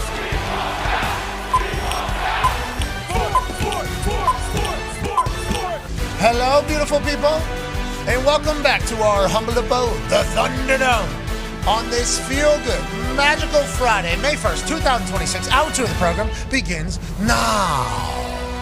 Sports are the absolute greatest. We're so incredibly lucky that we get a chance to chat about them. The NBA playoffs are happening. We got massive games tonight. The NHL playoffs are happening. We got massive games tonight. We got series that are already over. We got second rounds that are already decided. And we got a couple trophies up for grabs. The NFL is always cooking. MLB's hitting dongs. Schwarbo yesterday, doubleheader in Philadelphia, decides to go back-to-back Jackson, back-to-back games in 2 different jerseys in the same damn day. Had a monster day for the Phillies. Phillies are in an interesting spot because they got a lot of stars. They spent a lot of money. Started out as an ass baseball team. Fired their guy. Now we'll see if they're able to move on. Schwarbo says, why don't we put the team on my stick? Because he hits bombs yesterday. MLB does that every single day. Today we're also going to be a part of something very, very special, which is obviously an honor every time we get to do it. We get a chance to be a part of somebody saying where they're going to go play football at next out of high school. These sensations have massive decisions to be made, especially with financial implications that we've never seen before. And we get asked if we want to be a part of their magical day. We say yes. We're thankful that we'll have one of those in about 8 minutes from now. Through this process, we've learned about the next generation of ballers. Oh, yeah. This guy today is a guy. Might be the best one. Yeah, his name is Wonderful Champ Mons IV. And he can spin it. Yeah. 16 years old. He reclassified. He was the #1 prospect in the world for the 2028 class. Reclassifies. I don't know how you just test out, I guess. I'm smarter than everybody. Let me go ahead and just eliminate a year. I know people used to do that to become doctors and shit. Correct. Right? Yeah. Sure. They had like 14-year-olds would like test out of things and then they go to college. Yep, Doogie Howser. Exactly. Football doctor. Football guys are doing it now. So he has to be super smart too, by the way, to test out of a grade. Certainly. Move up a grade, graduate high school. He's in now the class of 2027. He's making his decision today on where he's going to school. And there's a good chance that this 16-year-old we're going to see is going to be 20 when he gets drafted to the NFL. Yeah. And we're going to watch him just go crazy. And we're going to be lucky enough to say that we were a part of Wonderful, actual first name, Champ, I think middle name, nickname, Mons, last name, the 4th. Love it. Yep. There will be a 5th. Uh-huh.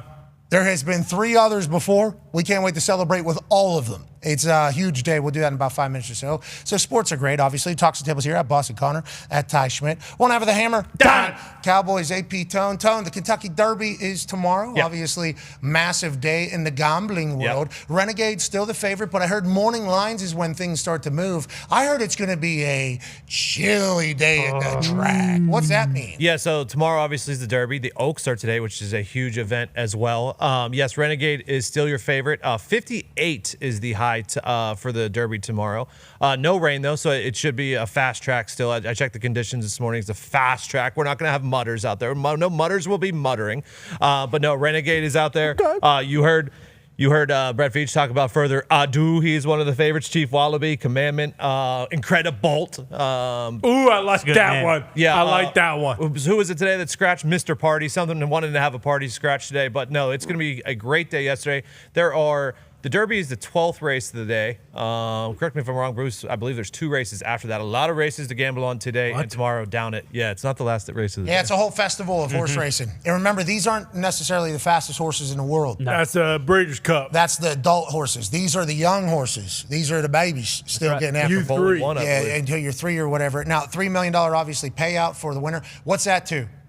How much does a horse get in hay? That's a good point. I think How much horse hay is allotted out of that $3.1 million for whoever wins this? Bruce Brown is a man who used to own one of these horses. I want to know how many apples. I think all of it. 3.1 million apples. Yeah, horse? I think at least 3, and then the connections get $100,000. Don't lie to us. We know How's the what horse happens. union? I bet the horse union's pretty good. 51%. Oh, yeah? The glue factory union's pretty good. They haven't been able to negotiate that out just yet. Yeah, I think we know what happens after the race. Not if you win, then you're getting a bushel of apples. Well, that's if you come in last, sure, they're going to shoot you in the head. No, That's what we Joker don't said. know. That's what Joker said last night. You lose.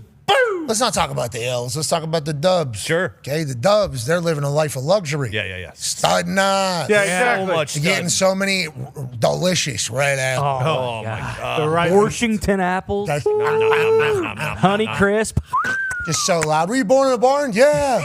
Actually. Leave the door open. Running around. God, they are Must be fun. Beautiful creatures. For those top 5. Let's just remember that. Joining us now, ladies and gentlemen, is a Kentucky Derby enthusiast, a man who's been to plenty of races in his day and is actually a part of the horse culture. Ladies and gentlemen, his face is just as long as a horse, and that's because it was a weapon. Ladies and gentlemen, he's the all-time leading tackler for the Green Bay Packers. He's a college football national champion, Super Bowl champion, Ryder Cup winner. Ladies and gentlemen, A.J. Hawk. Yeah, Baby Hoggle. There he is, just like I said. Just like I said. Yeah, just like you said it would. Yeah, I'm not really part of the horse culture. I have been to the Derby many times, but yeah, still don't know anything about the whole situation. So how many derbies have you been to if you had to just prox? I'd say 10 plus, most likely. Okay, so you're part of the horse community. Yeah. Yeah, you're doing the red carpet thing. You're drinking the juleps. Yeah, mint julep. The mint juleps. You're having I've had one. Yeah, I don't love them, but I've had them. Yeah. Yeah, smoking Stugs with Kid Rock. So many Stokes. Yep. Having so much fun. Yeah. Highlight. That's Talking to the owners of the horses, right? Hey, we rubbing any of that balm on the ass cheeks that got that one guy expelled forever? Do you remember that was the situation? What was that 2 years ago? Yeah, Bobble. He's back. The horse community's wild. You've been a part of it. So tell us about what we should expect from watching the Kentucky Derby tomorrow at home. What are the participants inside of that horse racing jungle experiencing? I don't know if I'm exactly the guy to give you the type of insight that you're looking for here, but yeah, the Derby, you are right, though. I think the Derby race is like the 12th race of the day. That was news to me the first time I went. I thought it was just one race. There's like 11 leading up to it, and then there's a couple races afterwards. That's kind of a fun time to hang around because the majority of the place clears out, and you can sit there and make all your weird random bets you want to make, and there's 2 or 3 races afterwards. Kentucky Derby's a lot of good fun. Just, kind of gambling on things you know nothing about. Best name, that'll get a bet from me. Uh-huh. Sometimes people just bet strictly off odds, right? Don't they, Bruce? Bruce Brown, actually in the horse community, has owned a horse before, is very informed on the horse racing biz, I would say. Yeah, I try to be. I haven't been keeping up to the day-to-day as much, so it was a lot of cramming. I was up until about 1 a.m. last night. Self-handicapping. Yeah, don't say that right after Florida you do that. I give you a full intro about, hey, we have an expert. That's what I just said. Yeah. That's what I just said. Well, actually, not this year because I haven't been watching it, but Like in the past, you could say that's a factual if he stayed up statement. to 1 got the a.m. notes. I was like I said, I was up till 1 in the fucking morning going There's a horse expert. Who's your pick, Bruce? Commandment Yeah. in the 6th slot is the most sort of prototypical Triple Crown contender when you look at how they run, the size of the horse. The Puma in the 9th slot outside of him. There's a Puma race in this year? Yeah, is I'll take the fascinating. Jungle Cat. Okay, yeah. So Happy is the great story. It is the trainer's first time in the Derby. His wife, unfortunately, passed away this year. So a bit of a guardian angel coming in. So Happy has a who's legit that? chance. So Happy? So Happy, We'll yeah. talk to Marty Smith in about 30 minutes. I think he did a piece on So Happy, right? Yes, exactly. Beat Baffert, So Happy did in the Santa Anita Derby. And then on the outside, 13, you got Potente. That's Baffert's horse this year. 14, Emerging Market is interesting. And then you can go way out to Further Ado in the 17 hole. The 17 slot is 0 for 46 in the Kentucky Derby. No one has ever won coming out of the 17 pole. Until Freddie so Brett Veach is hoping for history there. Okay, well, good luck to Brett Veach and Freddie. And Freddie Adu. Obviously, it seems like those are long shots because they got the longest yardage or meters. What do they judge it in? Meters, mileage? What is it? Furlong? Yeah, furlongs, but it is a mile and a quarter, I believe. Furlongs? That's not a thing. Yeah, Makes no sense. 6 furlongs is a sprint. When they first said it, everybody was like, that's not for long. Oh. And now it's just kind of stuck around in the I horse think it's like community. 4 lengths or some shit. How many hands are these horses? Are we talking? That's a good question. How many hands are we talking whenever it comes to the horses? Do you know, Bruce? There are a lot of hands. Horses are pretty big. So how many hands? It's disgusting. How many hands? Maybe is so step good? till 2 a.m. next Holy time. shit. Let's get hands in there. I know that's a thing that horses have, right? Their hands is how tall they are. Is that accurate? Yeah. Yeah, I mean, hey. He doesn't know. Oh, 16 hands tall he Oh, stood. my up, God. Bruce. All right, we act like we understand horses. We don't. Jeez Louise. Bruce used to, I guess. Now we're in a different stage of life. Shout out to the breakdown, though. That was very good stats. Don't bet on the 17 horse. It does seem like. And we talked about it earlier, how there are moments that happen on our show that are so cool because we understand that they're going to probably last forever. And who knows where this story all goes. Ladies and gentlemen, every once in a while, we get to be a part of somebody's history. Run it, Foxy.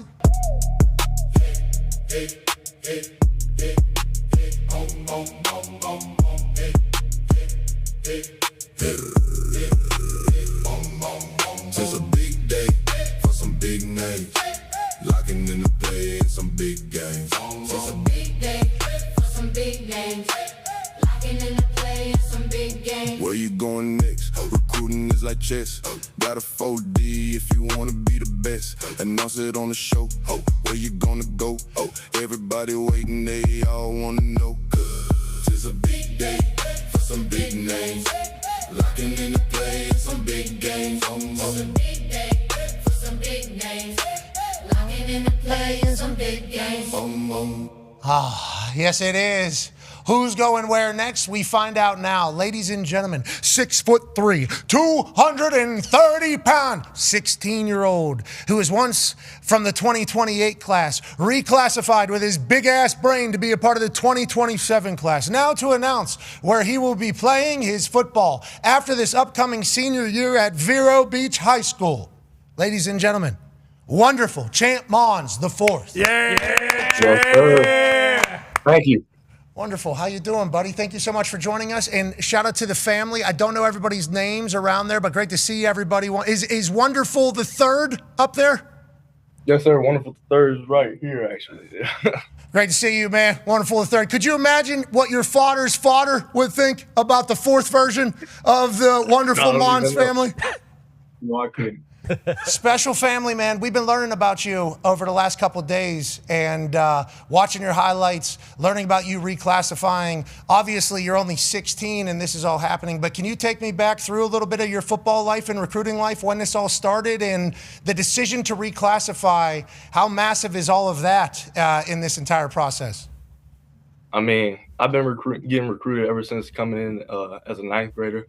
I'm blessed to be in this position, and we decided to reclass. We felt like it would be the best for my development to get on the college level next year. So, my grades were good enough, so we made the decision. Miss Sherry, I believe his mom in the back right there. Hi, Miss Sherry. How are you? Hey, I'm good.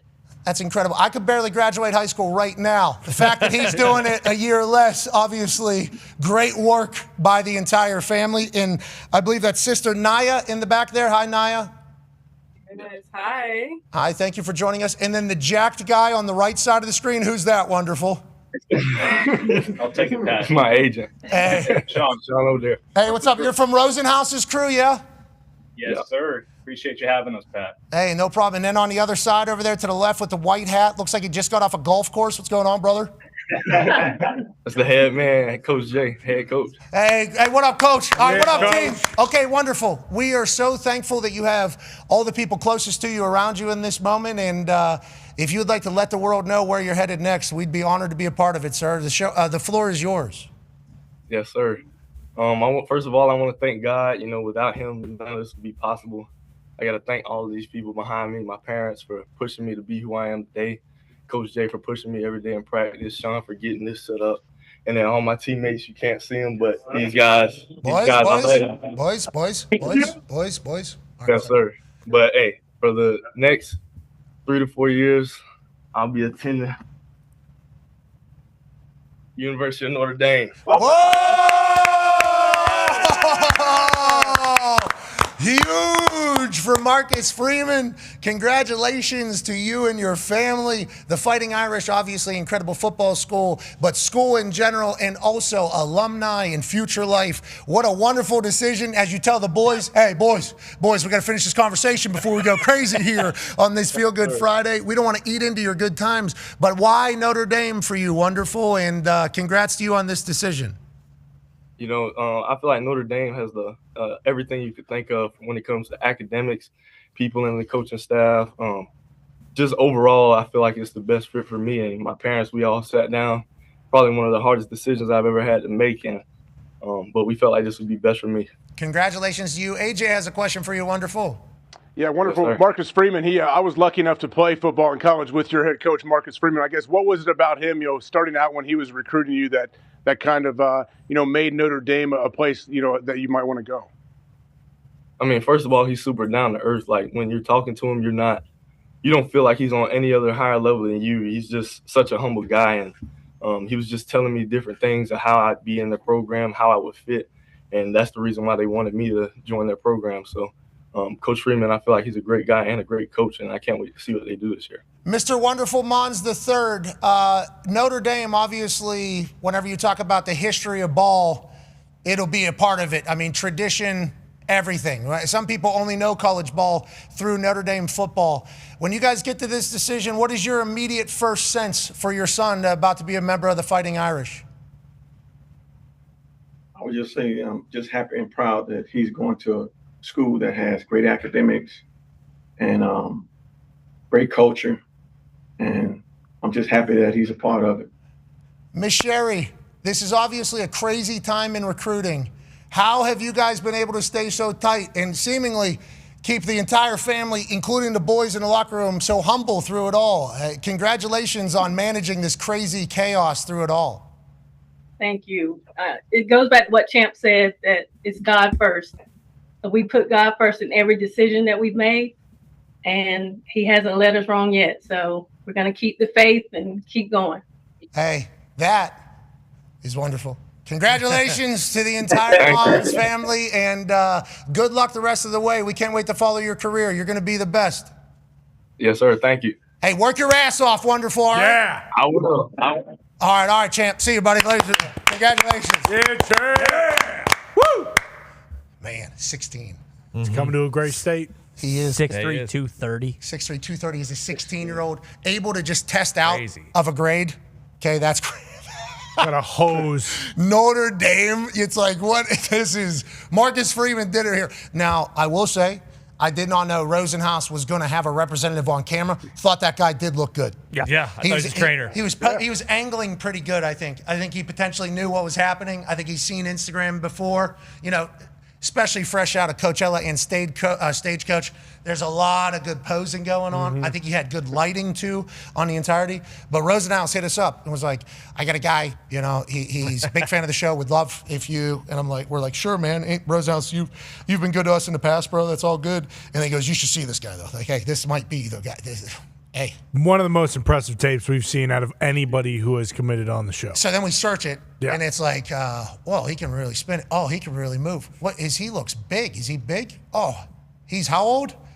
Wait, he was just in 8th grade? So yeah. What the hell's going on here? And we can't wait to see what he does at Notre Dame. Congratulations to Marcus Freeman. That has to feel damn good to get one of those. AJ, college football is crazy. I don't know if you saw what Kirby Smart said earlier today, talking about the Big Ten. I mean, Notre Dame obviously not in the Big Ten, but it's certainly not in the SEC. It's not in any conference, which people certainly were pissed off about, which, wonderful, great decision. Yeah.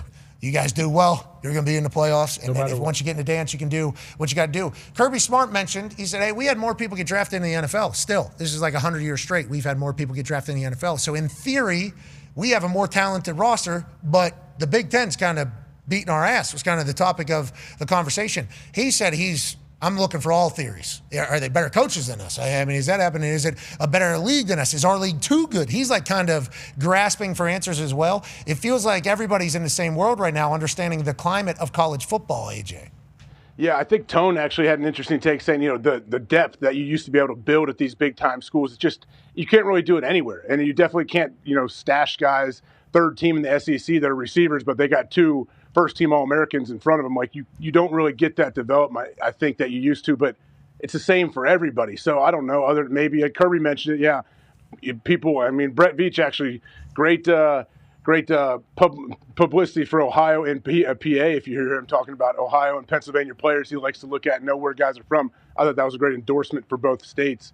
But I'm with Kirby too. Like, you're always trying to figure it out. Like, what is it? Why? And he was right. Like, the bottom half of the SEC is definitely better than the bottom half of the Big Ten. The question is those top 2, 3, 4 teams in both conferences. Like, who's better? Yeah, it doesn't matter. I don't know. That the bottom half is better or worse. Well, Kirby said some SEC coach was like, yeah, it matters. When we're sweating out of week 9, the stress. Down in Starkville. The anxiety, that wears you down. Kirby said, no, I didn't say it. Some other coach said it. You got to actually at least take it into consideration a little bit. I mean, he's thinking a lot deeper than I am, but long season, hard game every game. I mean, that'll drain you a little bit. But then it's like, well, there's a month until the playoffs. Yes, there is. Well, we're just talking about, to get in to the dance, as you got to do it. It is, and Nick Saban said it. I know because very early in this NIL process, because I've been very fortunate over the last few years to have a seat in college football show, like literally in college football show. I've almost become a pseudo representative of the Big Ten on that. I went to West Virginia. It's in the Big 12. Yep. Okay, so I speak of it as the North. That is what I always say. The North is coming. The North is coming, because that is kind of what's happening. And what we have learned is the North is very invested. A lot of schools much more invested than they knew were even possible in the past. And then once the North starts winning, that makes it a lot easier for me. But I think Saban at the beginning of that, I mean, we've all seen the videos. Who knows how he felt about me at the very beginning of that whole thing. I think he liked me. That one video is pretty damning, though. I mean, he is giving me a pretty nasty look at something. But nonetheless, we've gotten to a great spot now in the entirety. But I think at the beginning, he was just kind of shooing me away. This doofus doesn't know. But I think I was trying to read the tea leaves a little bit early. Like, hey, I think a lot of the players that would go elsewhere are now thinking about heading to the cold weather. And he's like, well, they're going to have to get paid to go cold. That's the only way. It's like, yep, and they are doing that. Does that change, AJ? Is this just what college ball is now? Is that just what it is now? It'll go back and forth. I think. I mean, you guys were talking earlier. Like, it will be funny to see, can a team like Northwestern all of a sudden they get a bunch of boosters behind them, they build a roster in a year or two. Can they make a run? Like, are we going to see teams like that, like what Indiana did? Can we see that happen again? I don't know. I think it's pretty damn difficult to do that. Yeah, Signetti, though, is seemingly reloading. I forgot to send a Zoom to somebody. Whoops. That's on me. I'm sure it wouldn't get brought up by this guy immediately either. Sure. I'm sure it would not. I'm going to let it be known. The dude that's about to join our show, basically, this guy's electric. Awesome. This guy is absolutely. I don't know how long it's going to take for him to get that to the thing, to do the whole thing. 100% on me here. Definitely my fault. Huge day today. This is a huge day. Day before the Derby, obviously. NHL playoffs, NBA playoffs. Day before your birthday. 39, though. Okay. Oh, yeah, it is right in between. Happy early birthday. Thank you. Hey, happy early birthday, man. Happy early birthday. I was going to do it somehow. Yeah. Happy early birthday. Thank you, everybody. Let's not feel obligated to say what goes around? Yeah, you're right. Yeah, you're right. Oh, classic. It could be worse. Happy early birthday. I'm going to turn off all my shit tomorrow. Turn off no mentions. Yep. Can't even mention my name. What if I erased my account tomorrow? That'd be pretty fun. That'd be awesome. You shouldn't do that. But People that are would doing that lately, though. Yeah, I've seen some people disappear quickly from multiple different platforms. I guess it's possible. This guy. This is your guy. You know what? My bad. My bad, Connor. My bad, Connor. Your guy. All right? You were standing off. Ladies and You're gentlemen. freaking guy, man. Your guy. Thank you, by the way, for the kindness. Thank you. I am very lucky and thankful that I have survived another trip around the sun, and that's good.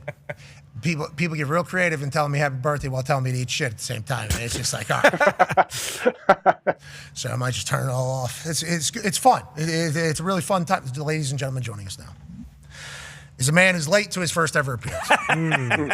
Okay, 22 years in the NBA, 12-time All-Star, 11-time All-NBA, 2-time Olympic gold, second all-time in assists in the NBA history, 7-time All-Defense. He's bopping wood. Love that. This guy bops wood. All day.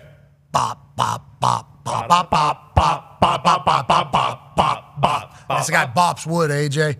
7-time all defense.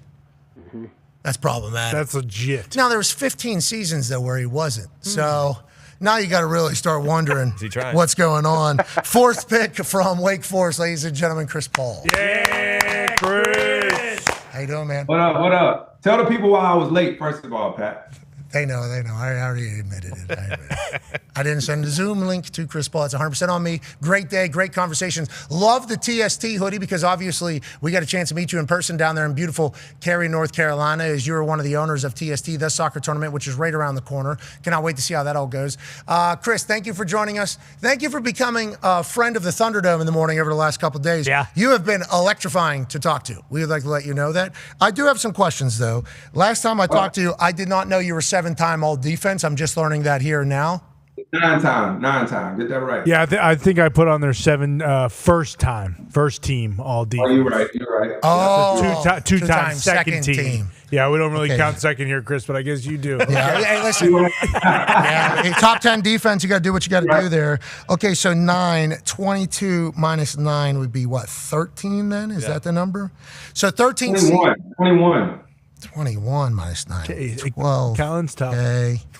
That's on me. 12.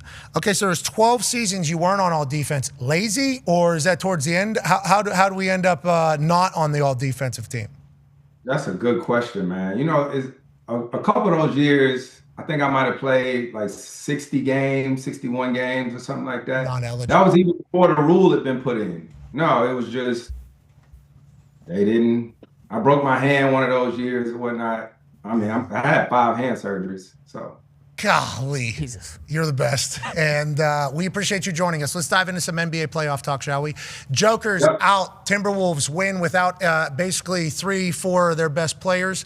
Joker seemingly more frustrated than usual. How should we view Joker as somebody from outside looking in? Very rarely the headlines, not really the topic of discussion all season long. Playoffs are kind of the time we learn about him. He loves horses. He's incredible at basketball. Seems upset. Is he ever going to be on the move? Well, how should we view Joker in the Nugs? And then what are the thoughts on the Timberwolves? He's amazing. Amazing basketball player, amazing player. I got a chance to know him during one of the All-Star games, during one of the All-Star weekends. So great guy and knows every little detail of the game. He actually leads the league usually in kicked basketballs, right?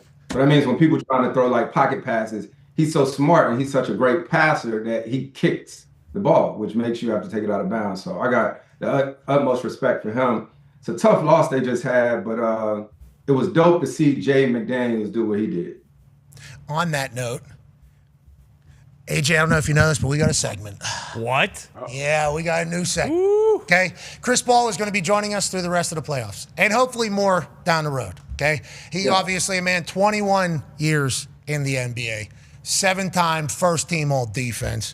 Obviously, the accolades stack on top. 12-time All-Star, 11-time All-NBA, 2-time Olympic gold medalist. Will help us out not being doofuses the rest of the way. Now, where the hell have you been the last couple of weeks? Certainly a question, but excited that we're getting started now for the rest of the way. We wanted to put together some ideas so you can kind of guide the conversation on what we need to dive in on. So we started a new segment. Ladies and gentlemen, it's time for CP's Top 3. Yeah. You see that? Because he's CP3. These are his top 3 storylines. I see what you did there. Yeah. See what you did there. Thank you. Jaden McDaniels, though, one of them, especially because how he's kind of handled himself in this entire series. What are your thoughts on why we need to be paying attention to McDaniels a little bit more?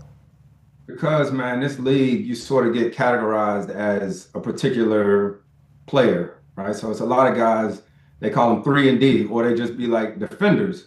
And so me watching him play in this series, of course, everybody wanted to talk about how he called guys out and was doing all that. But I got the respect for him because he is a defender. He guarded me just about every time we played against each other. But to see what he did in this series offensively, that's tough because he's showing he's a two-way player. Kind of like Dylan Brooks. Everybody always knew Dylan Brooks as a defender, but when you come out and you make the big shots that he made to close this series out, that's big time. Goes for 30 as a defensive specialist, potentially. Also fought Joker a couple of different times. I think that's how a lot of us learned of him. What you're saying is around the league, everybody respected. How many of these defensive guys are there in the league? How many of these types of guys are there? And then obviously evolving into an offensive threat is a big piece of your sustainability in the league for these types of guys? Yeah, it's a lot of guys in the league who, you know, they know their assignment going into every game is to guard the best player, right? So that's Jay McDaniels. That's probably been his role. But that's what a lot of kids don't understand is, I'm sure when he was in college, high school, all that stuff, he got buckets, right? So people have the ability to do that. That's just not what their team calls on them to do. But when you see Ant go down and you see DiVincenzo go down, everybody just has to step up. So to see him do that in this series, like those shots, those middies he hit right there on Jamal Murray down the stretch, that's tough, and that's big shot after big shot. And so I respect it. Okay, let's move to another series in which you are pumped up. The Philadelphia 76ers. Absolutely going ham. Maxey goes crazy, but it's not just Maxey in Philadelphia. You're saying there's somebody else that you would like to spotlight a little bit. Yeah, man, VJ Edgecombe. Man, I've known him for a while. He actually, his high school coach was a college teammate of mine. And so everybody always talks about the playoffs and how it's for the vets and all this stuff like that. Man, VJ a rookie.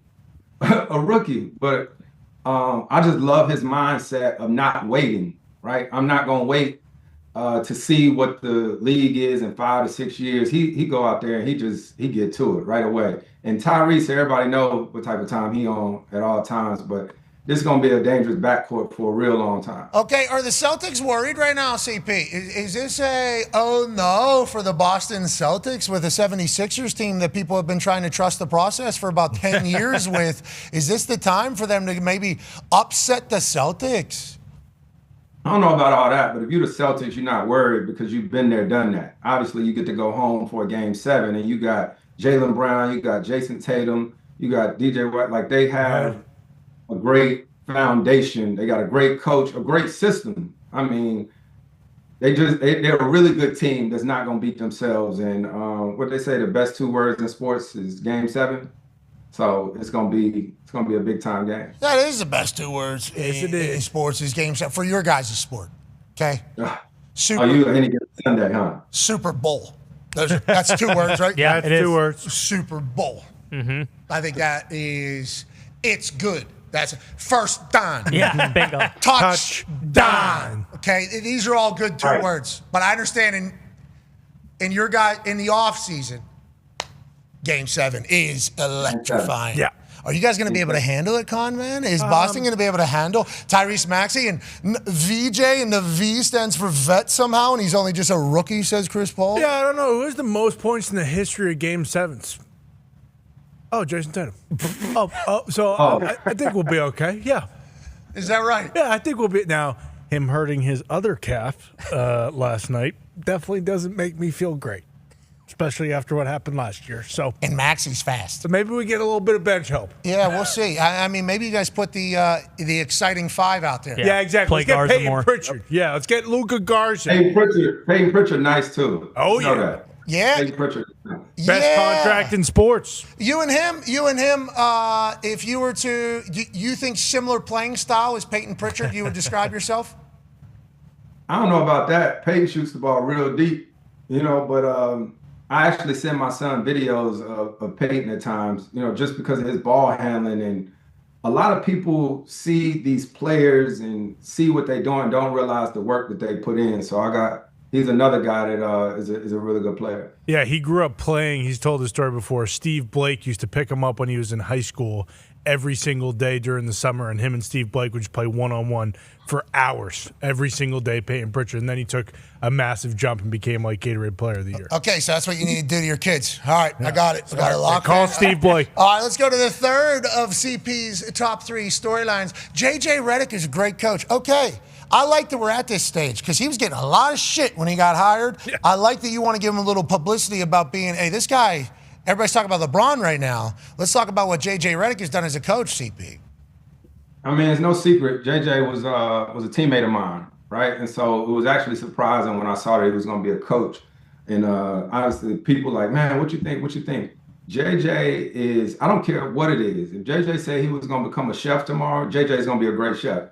JJ is one of the most dedicated and competitive people that I've probably ever been around in my life. So I know he's going to put in the work or whatever to make sure his team's prepared. And I know he may going to do the same. Okay, so tell me about this Lakers team then. Let's talk about it. I think you know LeBron a little bit, I think. I'm not 100% sure. We're not bringing it up. The boat, right? Isn't there a boat? Banana boat? Yeah. We're not bringing it up. I'm not doing it. Everybody else has done it.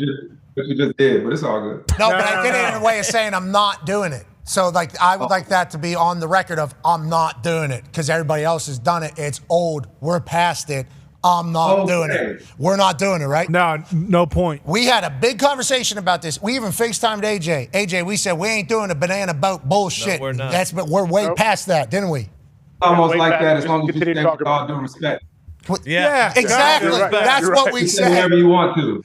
You can say whatever you want to, as long as you say with all due respect. Well, that was at the beginning of the conversations that we were having earlier. We're like, with all due respect here to the banana boat. Yeah. Because that thing is legendary. Big time. With all due respect to the banana boat, we're going to put that thing to bed. Yes. Bye-bye, banana boat. We don't need you anymore. That was the decision we made. So I'd like to go on the record saying, I'm proud of us. Yeah, good job, guys. Good for us. Good for us. Chris. Thank you, Chris. Good job, guys.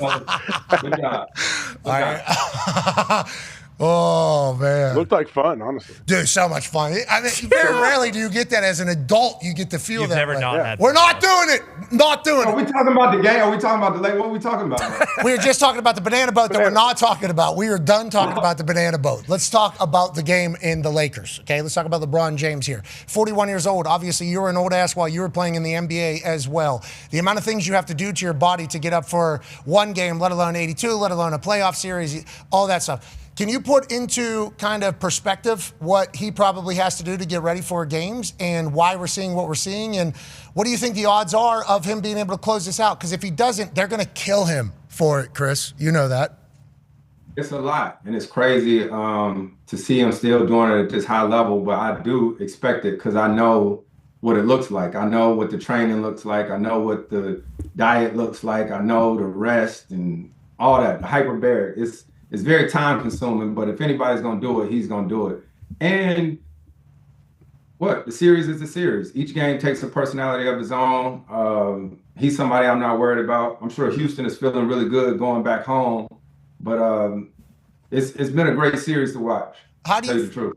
Okay, so whenever you try to piece together, like for me, how should I view these games? Because you said each game takes on a life of its own.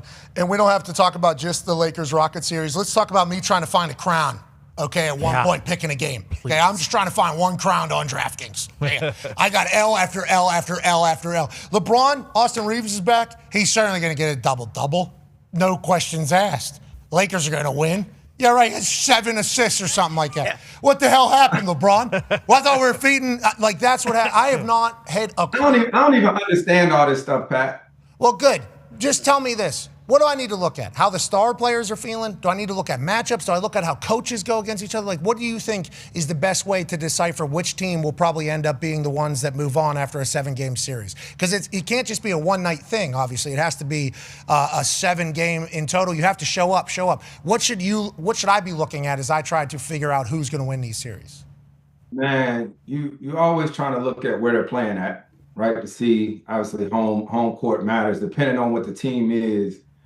I don't know. It's funny. Even in this Lakers series, it was interesting to see Austin Reeves come back, right? To see who's playing. Obviously, the Rockets, I'm not sure if KD's playing or not, but everyone gets used to playing a certain way, and then you find out somebody's coming back into the lineup or whatnot. All that stuff is tricky, so you got to almost wait and see who's playing and where they playing at. Okay. All right. That's what we'll do. We'll just wait and see. Mm-hmm. I know that's going to help me, Chris, okay? You say you don't understand it all. I know you don't understand it, so I'm going to give you a pass. Just know you didn't help me at all right there. Okay, tell me this, Pat. What would you do? Tell me what would you do, and I'll tell you if that's a... LeBron James won the first 3 games. I thought game 4, early, looked like they were probably not going to win that game. missed shots. Didn't look like LeBron was deciding to go ahead and do it. Feel like it was, hey, let's get to Game 5. If the boys steal it, let's go ahead and steal it. Get back home. Let's get to Game 5 from LeBron early. That's what I saw. So I saw Austin Reeves coming back. I'm like, hold on now. Austin Reeves can definitely play Robin here. Okay, this ain't a Batman Robin issue, which they've said LeBron has had in the past. With other people he can't play with, can't do this, too ball dominant. It's like Austin Reeves will be able to do that. So my mind immediately went Lakers by 30. Okay, LeBron's definitely dealing to Reeves. Okay, Reeves definitely going crazy as well. And you know what? Bronny over 6.5 points too, because it just might get a little loose. Might get a little loose at the end. That's what I'm thinking. Listen, this is how we used to sort of look at the whole series as a whole, right? You used to say it's a 7-game series, you got to win 4 games, right? Used to say your stars, if you got 2 big stars, your stars will both win you a game, right? So say you got a Batman and a Robin. One of the stars will both win you a game in the playoffs. Then your bench, right? Just because your bench, the energy of your bench should be able to come in and get you 1 win. And then hopefully your coach can get you 1 win, right? And your coach gets you a win by substitutions or what you laughing at, man? No, that's just incredible. That's interesting. Yeah, because now I'm going to start looking at these series and say, all right, both the stars got to win. Okay, it looked like that was the bench. Yeah. What's coach doing? I like Fascinating. I like this coach a little bit more. Because a coach can actually make a substitution, switch something in the starting lineup, call a big play or something like that. That can sometimes affect the outcome of the game. Okay, you just gave me an answer there. First one, you didn't give me an answer. That one, you gave me an answer. Now, I need to know how the hell something like last night happens. Go ahead, Connor. Yeah, Chris, I think last night was the biggest playoff loss in the history of the NBA. It was 51 points. It was ridiculous between That's the 51? Knicks. Yeah, 51. Wow. I think That's the that biggest ever? Yeah, I believe that was the biggest ever. Have you ever seen anything like that when you're watching it or kind of? Absolutely not. Never seen anything like it. 51 has to be the.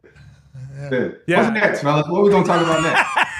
51, how do you lose by 50 in the playoffs? In an elimination game. At home. In front of everybody. Yeah, I got that swag. They were trying to do that down 30. We're getting back. Tough time to do that. All right, what's next, Pat? What are we talking about next? Okay, I would like to correct some things that are wrong because obviously we're doing journalism. Turns out 51-point differential is not the largest in the history of playoffs. Really? Oh. Yeah, it turns out it's not. What is? No way. No way. 51's a lot of points. I know. You think 52 maybe? Yeah, 55 at most. Yeah. If it's not 51, it's it has got to be 52. All right, fellas, that's enough. All right, so 56. 70. No, Pat. it's not 56. 57. Hey, Pat. What? Hey, Pat. Pat, is my mic not working? 58. I said I got this. 58 points. Who lost by 58 points?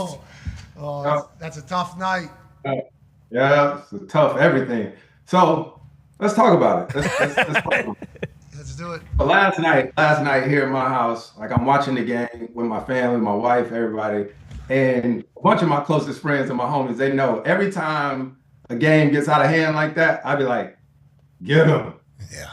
Get them. Yeah.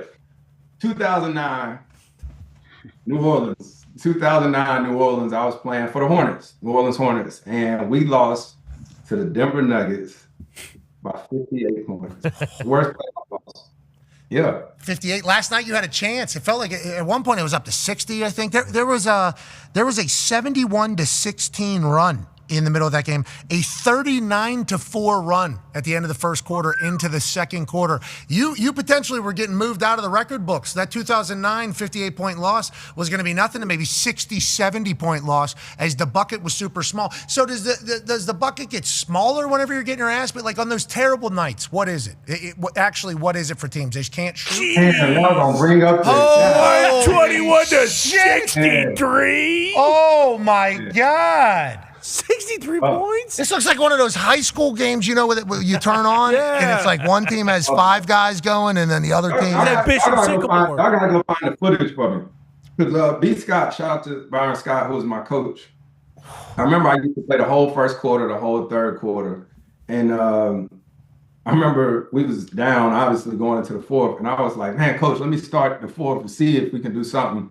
And what did it say? We lost the fourth quarter by what? 20, I think. I don't think I played the whole fourth, but it didn't matter. We was already getting our ass whooped. Wouldn't have been smart for you. Yeah, Okay, tell me a little bit about how long seasons are and how you have to show up. 21 years in the NBA is insane, especially with how long the seasons are. When a night's going bad, obviously, if you play for 21 years, you don't have many bad nights. Do you know in warm-ups? Do you know like the night before? Is there droughts that people have? Like what is kind of the NBA experience? Derek White's going through it right now with the Boston Celtics, where he just can't. He can't make a shot, basically. Yeah. So does that happen during the season? How do you get out of it? What is kind of the world? And a lot of times people think just go to the gym, just get more shots up. It's always nice if you got good teammates or whatnot that can just stay in your ear. I think one of the things that I try to do throughout my career too was, especially during the playoffs, stay off social media. Stay off social media, and you almost got to tell your family too, like, because you don't want to get too high, you don't want to get too low. So when you're struggling like that, you gotta try to find it. And sometimes it's playing defense a little bit better, or maybe getting you an easy bucket, or I need to check and see if, like, when I would play with certain guys that maybe are straight scorers, and say there was a tech or a defensive 3 seconds called or something. Like when I played with Devin Booker, if he wasn't scoring early, Book, go shoot a free throw, right? Even though I'm a great free throw shooter and I shot most of the techs my whole career, I'd be like, yo, go get you a free throw. Just see the ball go through the hole, right? Just see the ball go through the net. And so sometimes that can help you, and it just take one game. Like, tell you too, Mikal Bridges has been sort of struggling a little bit in this Atlanta Hawks series. And even though the score was what it was, I pay attention to every detail. Kel went on like a 7-0 run in like the third quarter. Yeah, the game was out of hand already, but it's still like we all work off confidence. So to see Mikal make a few shots, maybe that'll help him going into the next series. Mikal had 24 points. I think that'd be a great night to kind of get back on track if you had to. We saw that with Tyrese last year. Tyrese was shooting at a massive bucket there for a while. Then he got cold. Yeah. Mm-hmm. Then he got cold, and Spicy P kind of picked up for him. That's when you need your teammates to kind of do their thing. Obviously, the Knicks have that happening right now. And I'll tell you, the Hawks team, jeez Louise. It's a good season. Good run. What did you do the day after? I guess this would be if you're messaging to the Hawks after losing the second worst in the history of the NBA playoffs. It's been a long time. Right? Long time. Flint Yeah. Tropics, right? We're happening. They never lost by that much. Yeah, never. Jackie Moon would have let that Ask the question. Ask the question, man. What'd you say? How should the Hawks be moving on here? That's pretty demoralizing end of the season. That is a tough way to end the season. They're very publicly. It is tough, but they had a great season. Looking where they came from, and a huge shout out to C.J. McCollum, Nikhil, all them guys. Like, the thing is that they had trades during the season, and them guys still believed, and they kept hooping. One of the things I tell you I learned early in my career, that 2007-2008 playoff series where we beat Dallas in the first round and we lost Game 7 to the San Antonio Spurs. That was one of the best teams I'd ever been on, 07-08 New Orleans. And that was my very first playoff series I'd ever played in. One of the biggest things I learned looking at that bench, obviously young, Game 1, we might have won by 30 against San Antonio. Game 2, I don't know what we won by. But looking at the bench at TD, Tony Parker, and Ginobili and all them guys, they weren't phased. And that's what I learned throughout my career. So whether you lose by 1 or whether you lose by 30, it don't matter. 58. Yeah, hey. Look, and that wasn't even the closeout game. Okay. I don't think that was a closeout game. We lost so for Atlanta losing that, either way, your season over. You lose by 1, you lose by. Agreed. So, I view that for golf, that's kind of how I hit the golf course and just kind of hit the ball. It's either going to be on the green or it's not. So you might as well swing as hard as you possibly can. You're either going to get a bogey or a quadruple. It's all the same. You might as well. Yeah, it's all the same. Yeah, 1 point, 10 points, 51 points, 58 points. It's all the same. All the same. It's an L. Let's move on to the next night. They do have a lot of that. You mentioned the San Antonio Spurs and learning from there. You got a chance to be a part of their organization, obviously. Go ahead, Tone. Yeah, Chris, obviously Vassell and Castle and De'Aaron Fox and Wemby, all the boys from being in there. Obviously, you were the veteran in there, but like, how do you think the locker room is now with Wemby? Do you think it is Wemby and his voice in there with all these younger guys? And they were 4-1 against OKC this year. Do you think they have a chance to win the West? Man, they definitely got a chance.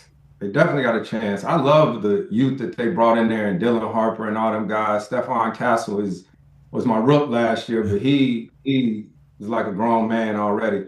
But I got to say something about KJ, Keldon Johnson, winning Sixth Man of the Year. Yep. I mean, me coming to the team last year and,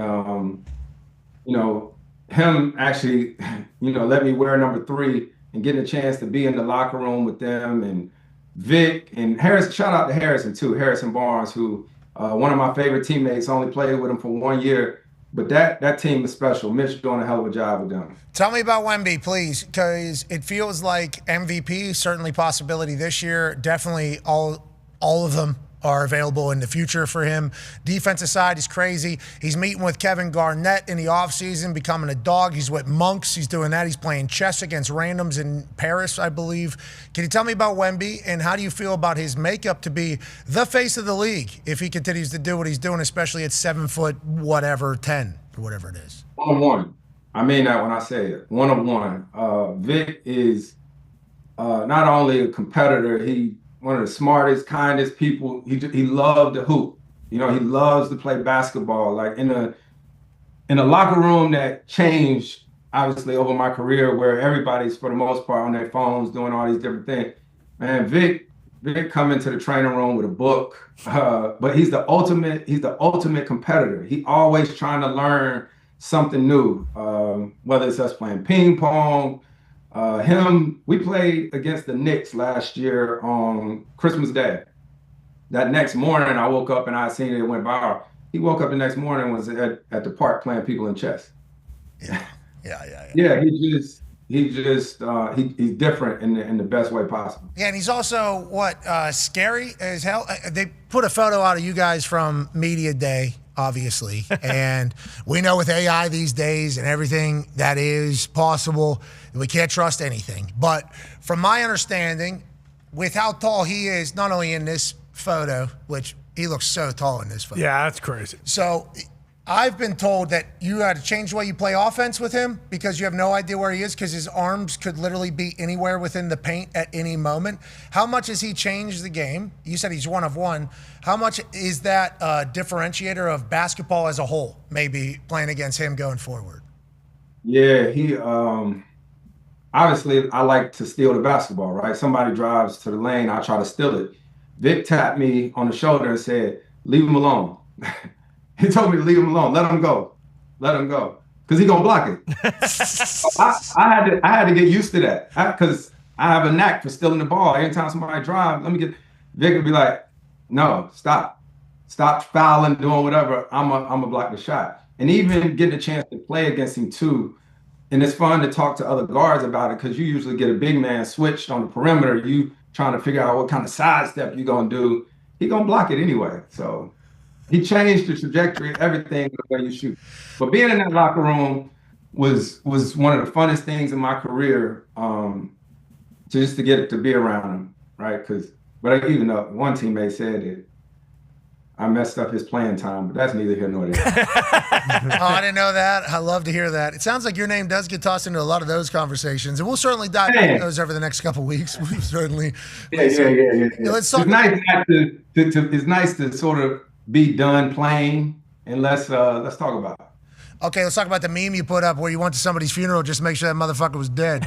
Can we talk about that then, if you would like to talk about whatever? Let's do that. This is from... I was playing cards with my family, man. We was playing. We was playing all that, and I won the card game. Oh, it was a timing thing. Oh. It was a Ben Stiller. We got it. Yeah. We play umps every night with my family. You know what I mean? So, got him. So, it was over for him. Okay, so what was the game you played? What was the game you played with the family? Oh, umps. We play every night. It's 11 cards. You know what I mean? You got 6 rounds. I'll teach you. It's a fun game. Okay, so you won all 6 rounds, and you just felt obligated to go to your Instagram story and just be like, "Hey, look at my shit." Yep. That's what you did. Quiet for him. That was from a card game. Mm-hmm. Elite competitor. Yeah. That's the difference right there. The Clippers were playing in a play-in or play-out of that the season night? game. Maybe. I don't That know. night? That exact time, yeah. He was distracting himself with his family, though, playing a card game called Umps. Umps. O-N-Z. Owns.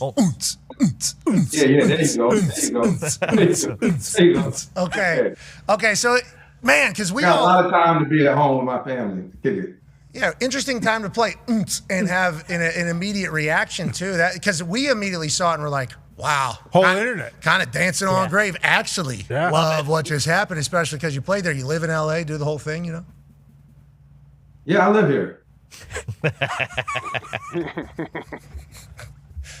Are you the best player you think that you've ever been around, or is the family... Absolutely. My mom liked to think differently, but... Oh, so that was for your mom mostly, that meme? Yeah, my mom be talking crazy when we play onks. So you said, let me go to my IG story, and my mom's going to look at this. I know that. You know what, Pat? You know who my parents play onks with just about every night? Is Coach Jim Caldwell and his wife. How's Coach Caldwell at onks? I assume pretty good. Yeah, I ain't played onks with Coach Caldwell in a while, but our house back home in North Carolina is literally, my parents live here. Coach Caldwell and them live literally across the street. And my parents, they play just about every night. Okay, if you were to beat Jim Caldwell, what meme would you put on your IG story? And do you do that for every game or just some nights? Some nights, depends on what it is. When it's really going on. What's going on. Okay, all right, just making Coach sure. Caldwell, I'll probably just text it to him. Okay. All right. Well, I would like to let you know, I appreciate the way you handled this. Mm-hmm. I genuinely appreciate the way you handled this. You live in Los Angeles. Obviously, a lot of stories about you and the Los Angeles teams. AJ actually has a question for you about the coach that you said is a great coach going into a feels like a must-win, but not there just yet. Yeah, Chris, you think JJ and the boys are going to close this thing out tonight? And how do you adjust to, like you say, Austin Reeves coming back and different kind of responsibilities for certain players? Yeah, they going into Houston, and Houston got to be feeling good about themselves, right? They're going back home because the hardest one to win is the one in LA. I'm sure they're gonna look at film, see what they can do better. For Houston, I think watching the end of that game, they were most focusing on not giving the game away again, right? That's the hardest thing to do in a playoff series too. Obviously, they felt like they gave one away, right? So now you sitting there like, man, this series we should have 3 wins already or whatnot. So I think it's going to be interesting to see their adjustments, to see what they do and how they combat Houston. I like that you didn't completely crack under pressure there whenever you saw the countdown clock. I thought you handled that well. You're a point guard, obviously, 21 years in the NBA. A great coach, obviously, to the AAU world. Right. So you can handle pressure, especially whenever the clock's down. 7, 6. Have a great weekend. We hope you win all your bets. We'll see you on Monday. Swish. Cash. See, I got it off there. All right, we're still live, CP. We are still live digitally, YouTube, ESPN Plus, Disney Plus, TikTok Live, and X. And what I want to say is thank you so much for joining us, man. We'll see you next week. I appreciate y'all having me, man. Seriously. We're probably going to call you often. Mm-hmm. Got a lot of questions. I'm dead serious. Call me. We can talk about some stuff. All right, and maybe we get you into the Thunderdome at some point, too. So maybe that might be in just a little bit too far. Just a little too far. No, I'll send you what you look like just now. I don't need any videos. I'm a field shooter. Okay? And I'm a streaky shooter, too. And I know you're 7-time first-team all-defense. I think that is funny, by the way. That's 7 and 2. I got it. So we don't count the 2. Got it. Sometimes. I'm worried about the other 11 mostly. Yeah, I'm worried about the other 11 if you just were mailing it in on the defensive side. I'm gonna go like they don't like to give guard, and because I'm gonna tell you straight up, this is how me and Kawhi and my favorite like basketball players that I gravitate towards, and probably because I'm older. When I was like taught the game of basketball, it was offense and defense, right? It was offense and defense. So for the way that guy wanted to talk junk, whatever, I could go score 30 points on you, and I could guard you. Not me. So all that 3 and D stuff like that, I feel like that's why I always tried to separate myself and be like, I'll guard you on this end, and then you come guard me on that end. But for most of my career, they would always put other guys on me to guard me. At this stage, can you still do it, or you think you were coming here, I potentially put up 35, 60, maybe? You know, you wouldn't have a chance. Don't get it twisted now. Don't I got new shoes on. They're Jordans. These are. Yeah, that ain't gonna do nothing for you. But see, that's how it is. Like with Peyton Pritchard, right? So a lot of people who like hoop and probably play in like men's leagues and love basketball. They probably see like a Peyton Pritchard and they be like, man, I'll fry his ass. No, you won't. You won't. You will not do that. And even though I am, quote unquote, retired from the NBA, do not get it twisted, Pat. You're the man. We'll see you I can't walk onto the field and kick nothing.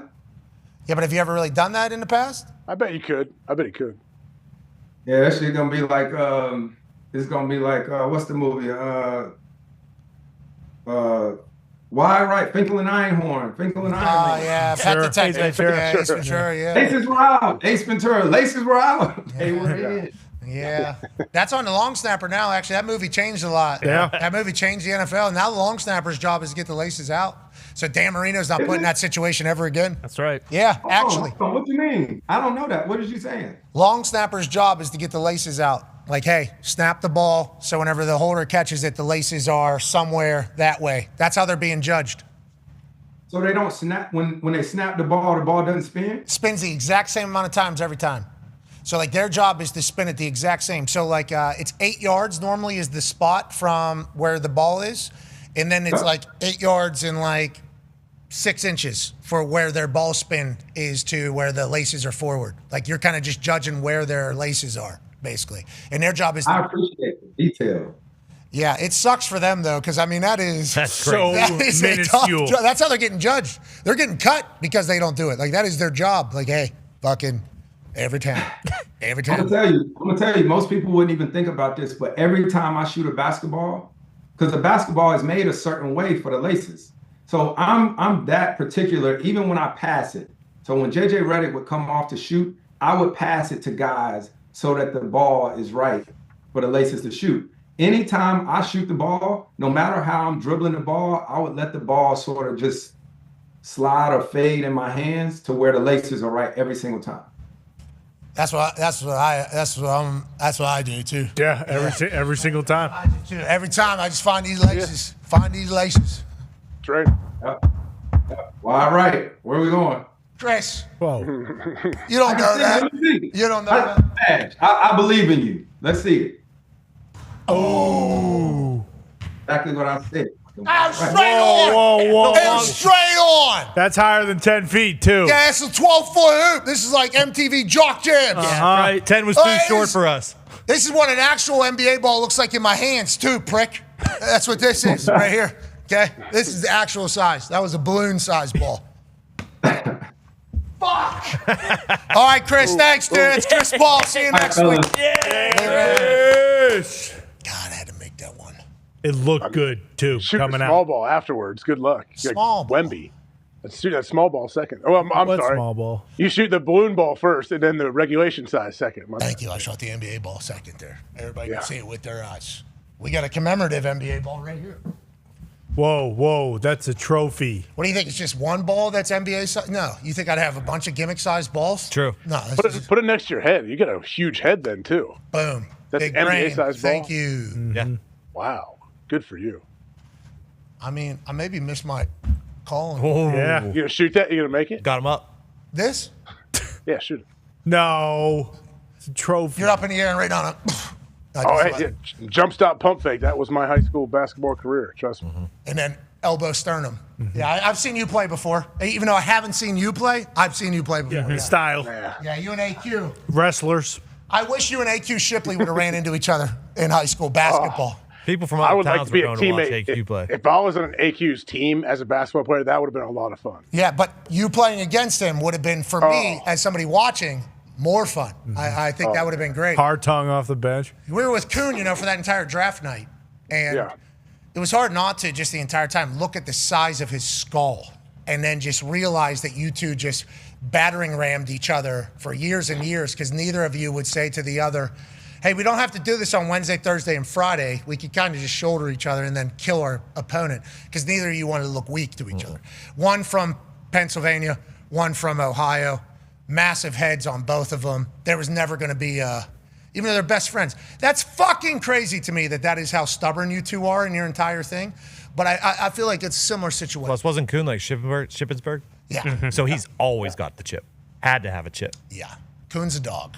Not that you're not, AJ. And I almost said this earlier, but I didn't want to start any wars online. Are Ohio and Pennsylvania more simpatico? More what? Than they've been in the past? They've always been very, very similar, which makes them hate each other. But I'm saying similar, but now is there maybe a... I hope not. It does feel like outside of PA and Ohio, though, it has gone to the opposite of PA and Ohio, so much to the point where they're like, hey, it's kind of us two versus healthy the world respect. all of a sudden. Yeah, I think there is. I think it's more of a positive just from my... There was an AJ Hawk chant in Pittsburgh. Well, I mean, that's duty. That's yes. on the show. You have cultivated that over the years, no question. But still, I think there is definitely a healthy respect between like the Pittsburgh, Pennsylvania, There's Ohio. a lot of Ohio people. State fans in Pittsburgh. Yeah, and I don't think there always has been a healthy respect, though, is what I'm saying. I don't think it was always like a respect thing back in the day. I think it was just hatred. Fuck you. Between like Pittsburgh and Cleveland, no, but between the two states, I think there was. Oh, maybe I was misreading it then, because every guy I met from Ohio, I just told them they were the worst. Like Big 33 was a respect thing. Yeah. I wasn't invited. Thanks. Tyler Palko. Fucking love Tyler Palko. So good. Legend. He had a long NFL career. He did. And also long, beautiful hair. Yeah. Wait, did we see him recently? Is he coaching football? Is he coaching somewhere? Penn State, West A, somewhere. No, he was in... He was at Pitt, West Virginia, right? No. His dad's at Penn State. Pitt Notre Dame, I saw him at. Mm. He was at Pitt Notre Dame. That's what it was. He talked to the team before. A lot of Pittsburgh stuff here. There's been a lot of Pittsburgh stuff. Did you hear about Conor McDavid joining the Pittsburgh Penguins? I did see some mock-ups. I wasn't sure if he already was, wearing the full gear or what, but yeah, I saw he looks pretty good. There's gonna be so many people mad that this is just what I'm doing, but I'm just gonna do it until I'm told that it's not happening. It's very possible. Huh? Is it a possibility though? Like it could happen. Anything's Yes. possible. No, actually, they did say the only team you want to go to is the Columbus Blue Jackets. Okay, so there we go. Anything's possible. Well, He said maybe whenever he said what he said, how he said it. That's sports daily media in a nutshell. People in Edmonton saying this fucking clown. It's like, hey, I'm sorry about it. Fuck this guy, buddy. Get him out. I think we're going to have a conversation with somebody that is potentially boots on the ground at a place in which we will certainly want to hear from. We kind of powered through the conversation at the end of the hour. 100% on us. Chris Paul just kind of in his bag there, kind of. McDavid in Pittsburgh would actually make sense, and it would be sweet. Yeah, McDavid would be incredible as a Pittsburgh Penguin.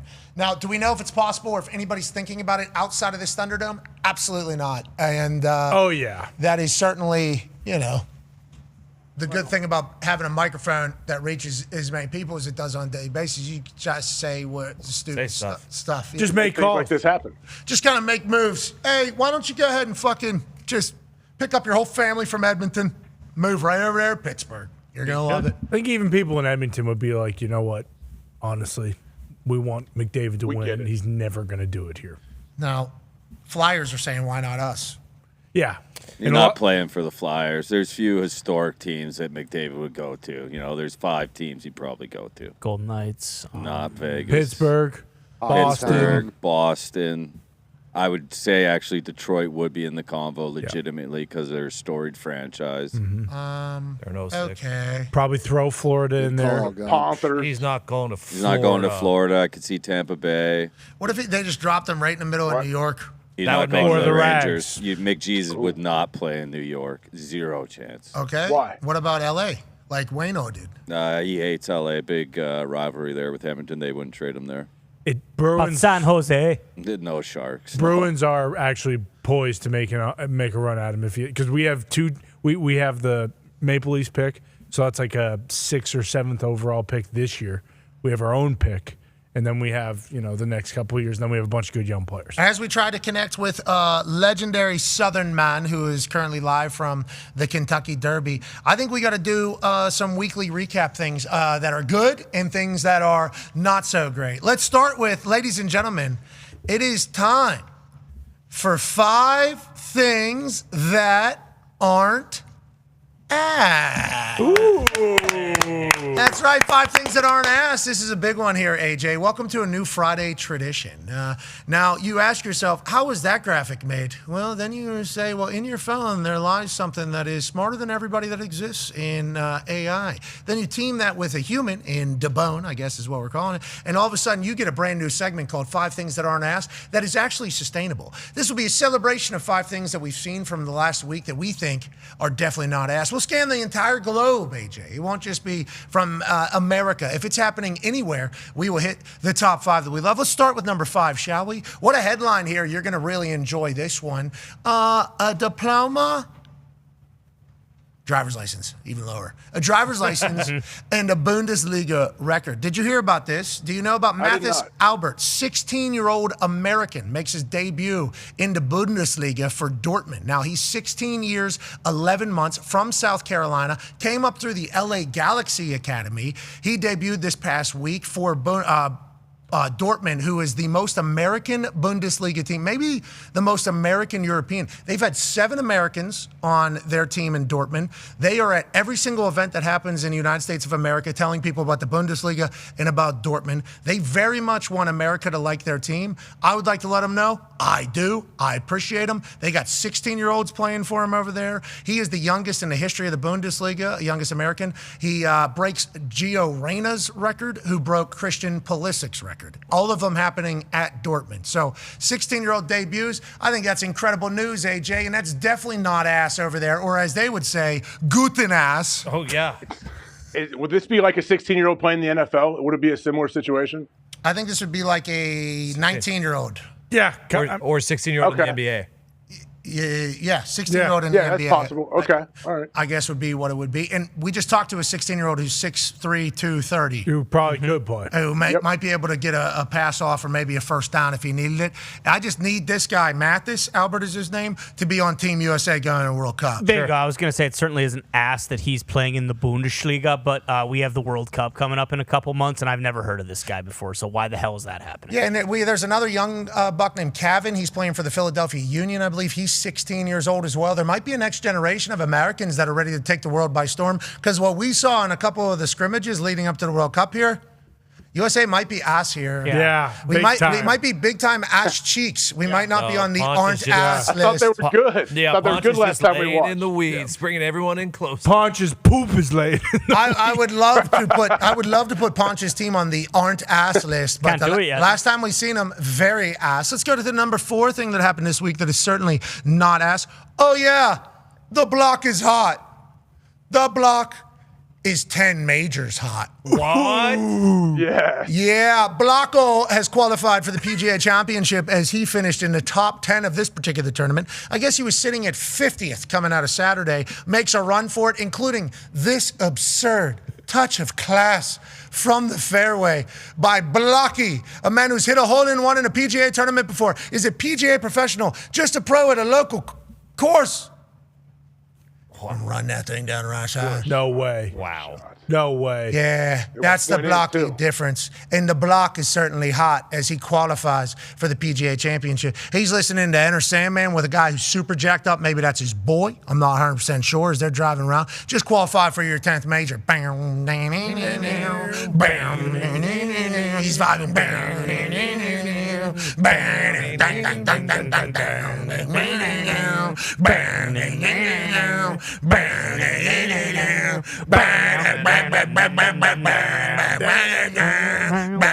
There it is. We're happy for old Blocky, aren't we? Yeah. He mentioned Tiger and caddy. What's that?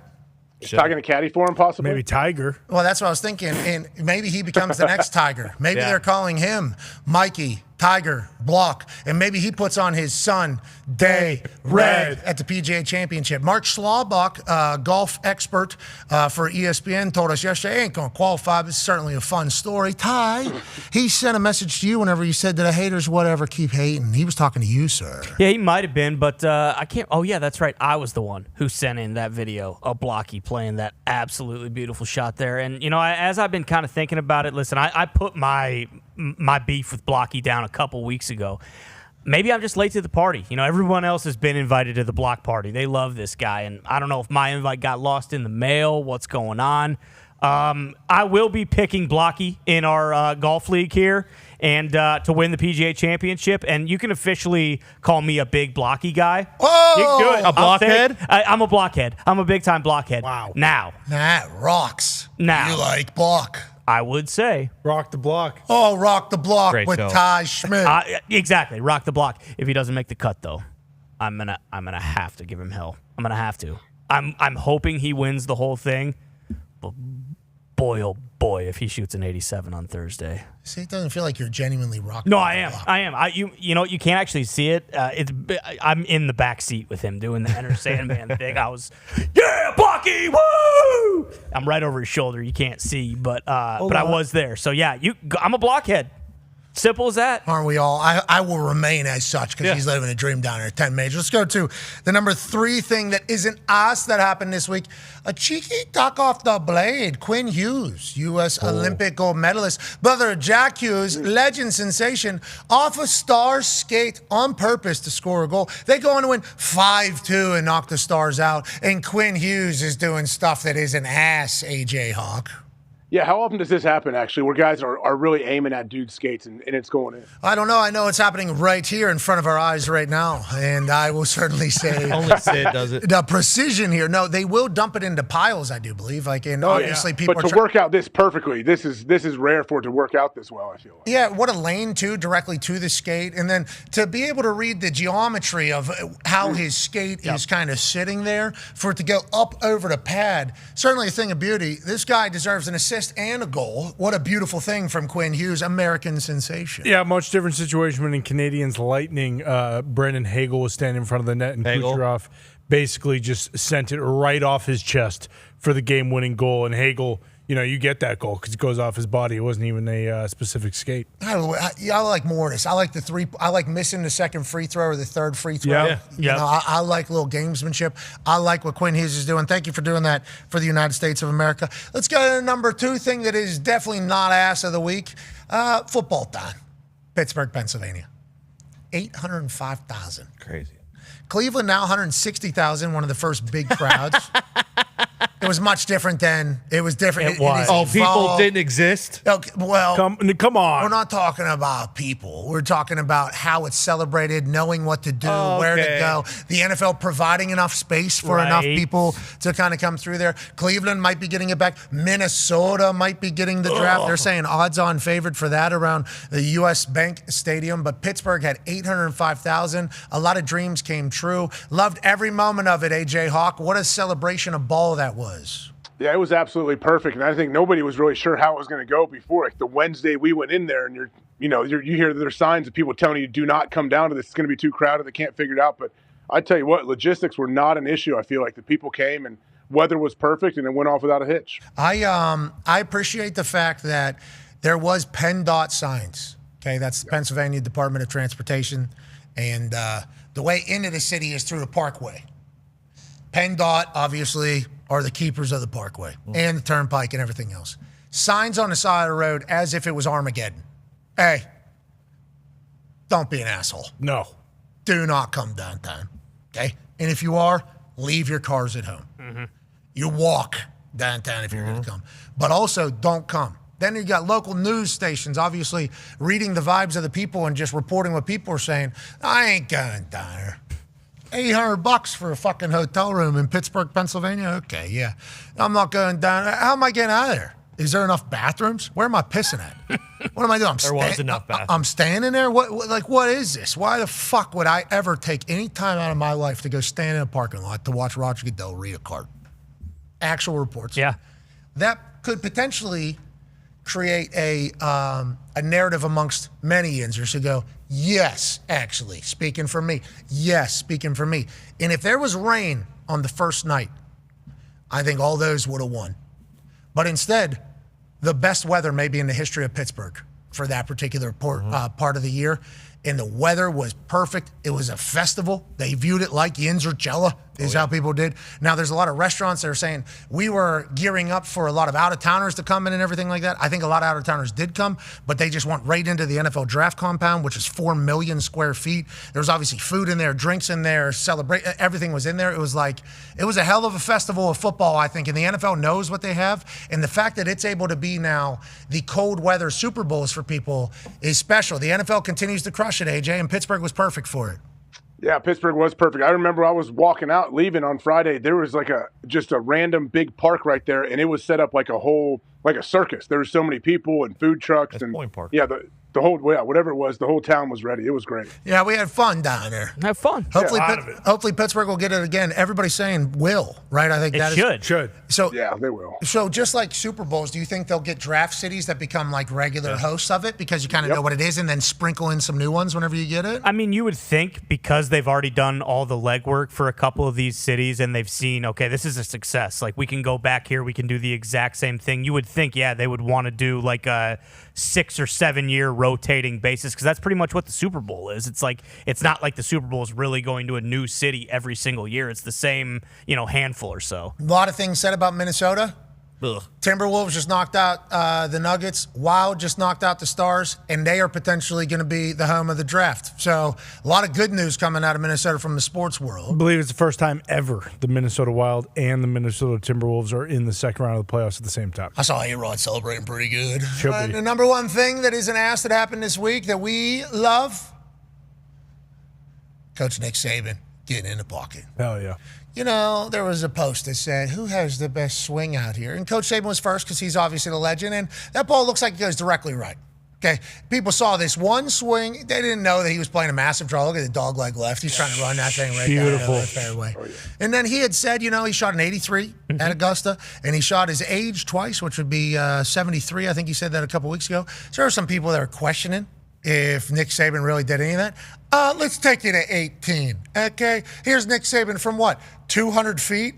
Don't worry about it. Looks like it. The whole world's watching. What's Coach Saban do? Drano.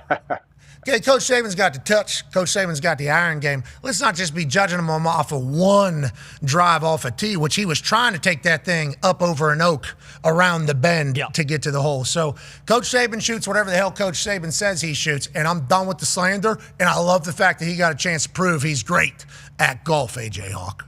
Yeah, he did. His swing does look beautiful. I felt like Coach Golden's swing looks pretty powerful as well. I know we went through that the other day with Schlabach. I believe you guys got to watch that video, but I think Saban's swing is great. Pete Golding, though, Kirby's got some power as well. DeBoer had a little stiff on the turn. There's just one that sticks out. Yeah, we know. Right here. Boom. Guys, his legs have never seen sun. Golding's got a pretty good little swing, though. Yeah, good tempo. Tommy Tempo Town, Tuberville. So Nick Saban hit a perfect one. Kirby Smart hit a massive slice. I think we know that. Kalen DeBoer just took this thing down the left side pretty good, probably into the trees. Steve Pearl, don't know, he is doing great. Natos hasn't seen the sun, has never golfed. Pete Golding, former baseball player, obviously bombing it. And then Tommy Tuberville, he's a politician. He knows his way around a team. Playing a lot of golf. And that was 5 things that weren't asked. Hell yeah.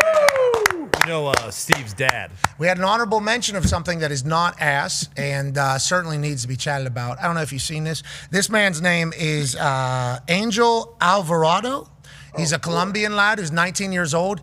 He's juggling 3 Rubik's Cubes. I don't want to question anybody's or insult anybody's intelligence, but yes, that is what he is doing. He is juggling 3 Rubik's Cubes, and he is solving the Rubik's Cubes while juggling. And you think to yourself, well, how's that possible? It's hard to figure out early because it's so many different colors. He quarter spins one at a time while he's juggling. Didn't misstep, no bobbles, no flubs. 4 minutes and 29 or 7 seconds. I forget what it is. 32 seconds, 0.9. He gets them all done and juggles them the entire time for a new world record. I think that is not ass. I think that is the opposite of that. I had no idea humans could do this. Had anybody done this before? How do you figure out you can do this? And even when they slow it down, I don't think I fully understand his finger dexterity power to be able to quarter spin while catching it and finishing the spin. Just an absurd feat by a human, and I'm nothing short of impressed. Shout out to Angel Alvarado from Colombia breaking a new world record. And look at the catch of them at the end. So casual. Yeah. Been here, done that. No problem. AJ, your thoughts on what's happening here right in front of your eyes, maybe for the first time? Yeah, it is the first time. This is kind of mind blowing. I mean, my kids are at the phase where they young kids like to get Rubik's cubes and try to figure them out really fast. I've never really messed around with them, but the fact you can juggle them, I'm a decent juggler as well. So this might be something I try to do. I can certainly juggle 3. Can you do the 4 as well, or just 3? Nah, just 3. 4 is actually just 2, I guess, on one hand, potentially, is what I've learned from some people. But then you can obviously cross them if you'd like. I had a little bit of a juggling phase, too, just because it was a hilarious thing to do whenever we didn't have the internet on our phones and we were pretty bored back in the day. You youngs would never fucking understand us trying to pass time, okay? I'm looking at you. Me? I'm looking at you, Bruce. No. We're not definitely that old. the bone. Definitely the bone. Certainly. Yeah, the bone. We're not that young. But think about Angel Alvarado finding out that a human can do this and then being like, oh, I'm actually the one that's supposed to be doing this. Incredible work. Congrats to him. New world record. And I would like to let people know this is what I'm talking about. Yeah, bingo. Oh, you're right. Exactly. He'd be perfect. This is what I'm talking about. This is the shit we want. This is what we would like to watch that live. We would like to be in real time with that So here. He just didn't see the tweet. So if you could do that, somebody needs to get them. Maybe he does 4 of them. Oh, Where's he from? Columbia. Well, he's on here. He's South worldwide. Carolina. He's worldwide.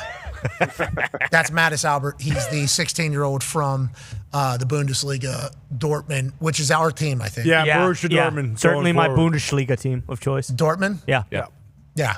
I mean, we go all There's the way only- back to Marco Royce. Pierre-Emerick Aubameyang. Abuya, yep, boom. Yeah. Mesut Ozil. Yeah. Really? I don't know if he ever Oh, played yeah. for them. I don't think He did not. Yeah, I didn't think so, but I know he played in the Bundesliga. Bundesliga, the league? Yeah. The league? Yeah, it's the top German league. Sorry. Hold on. Is that a league? AJ saying, Ty's just saying names of players? Yeah, I'm a big Mesut Ozil fan. Yeah. Yeah. One of the best midfielders of all time. What about Dortmund, though? I thought you were. No, I'm a big Dortmund guy too. Seamus, obviously. Seamus, anytime you see he Seamus, started there. he's got a Dortmund jersey Seamus on, wore and- the tarp at TST last year. He was with the Dortmund lads. and he's drinking their ice cold lager. We like the Dortmund people. Yeah, too. big time. They take care of us. They brought us several ice cold beers at TST last year. Who they have? Freaking Hummels in the back? Robbie Hummels. Robbie yeah. Hummels, yep. Before he played college basketball at Purdue, he played for Borussia Great Dortmund. broadcaster, too. Yeah. His name isn't Robbie Hummels, but his last name's definitely Mats Hummels. Hummels. There it is. Oh, okay. Okay. Go on, Dortmund. Go on, lads. Go on, lads. Robert Lewandowski was there for a while. They play all the Americans over there. I like them. And good Kyle, colors. Wasn't Dortmund where they said it, or someone, I don't know if it was Seamus, someone said, hey, those are my guys, they're going to hook you up with beers. Yeah, and we they waited did. in line and said, Yeah. that'll be $85. Yeah, and then AJ got stiffed with a $100 beer tab. It was hilarious. It was That's awesome. just It was awesome. Classic Borussia run He around. said, what a good great. rib. Love these guys. I do remember that being talked about later. Yeah. I was part of the later situation when it was being described, I think to me, and then immediately to the Dortmund people. Yeah, it was great. Hey, you made this guy go get beers for you from you guys, $110 or whatever. Yep. No, let us get you. Oh yeah, Gumpy said it. They brought us schnitzels last year on the. All right, let's wrap up the week with obviously we have the things that aren't ass. Let's go to things that are ass. Yeah. Ladies and gentlemen, it's time to go to the railroad. Okay, it's time to hop aboard the train. Let's head to Turkish soccer, shall we? This is Balıkesirspor's Ahmet Aydin. Long shot from the other side. Big bounce, skip bounce, off the back, idiot. Goal! No! What an idiot that goalie is. What an absolute idiot. That's from the Turkish Soccer League. I mean, obviously, soccer has been providing us awesome things, including misjudging a absolute bomb from Ahmet Aydin. I mean, he hit that thing 70, 80 yards in the air. The goalie was so flustered. You know what? I'm about 90 yards out. Poink. Oh, fuck me. Goal. Let's stay in soccer, shall we? Let's head to La Liga 2, which is Spain. We've seen this a few times, but this is certainly worthy of an oh no. Goalie's sick of it. He's 35 years old.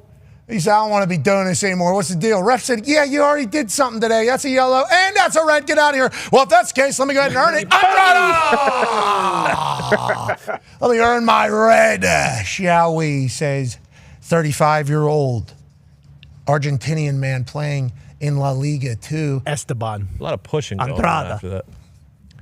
He was banned for 13 games after this. Okay. There's That's 5 it? games left. He was on loan from La Liga Mexico. MX. Yeah. He's probably getting sent back to MX. Might get promoted Hey, down Gumpy, will they be punishing him in La Liga MX for what he did in La Liga 2? Yeah, there's rumblings that team does not want to take him back while he's suspended. So What? we'll see. Yeah, I mean, it's a hard thing to justify going back to the league, so they'll figure it out. I'm sure a 35-year-old goalkeeper, I'm sure they'll figure it Let's out. travel away from soccer and let's head to gimmick football leagues. Nice. Let's head to the Arena Football League. The Sioux Bandits kicker, Dylan Carnes, hits the worst documented professional field goal. Where to? Straight left into the stands and boink!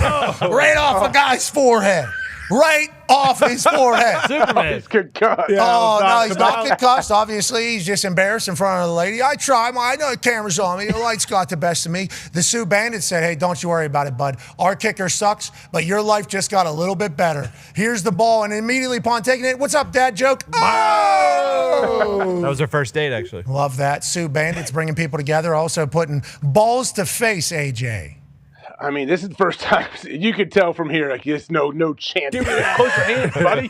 Put your hands together, bud. Just protect your face. All right, let's go from the Arena Football League with, hey, listen, Dylan Carnes, keep going, man, but also maybe not. Yeah. Aim right.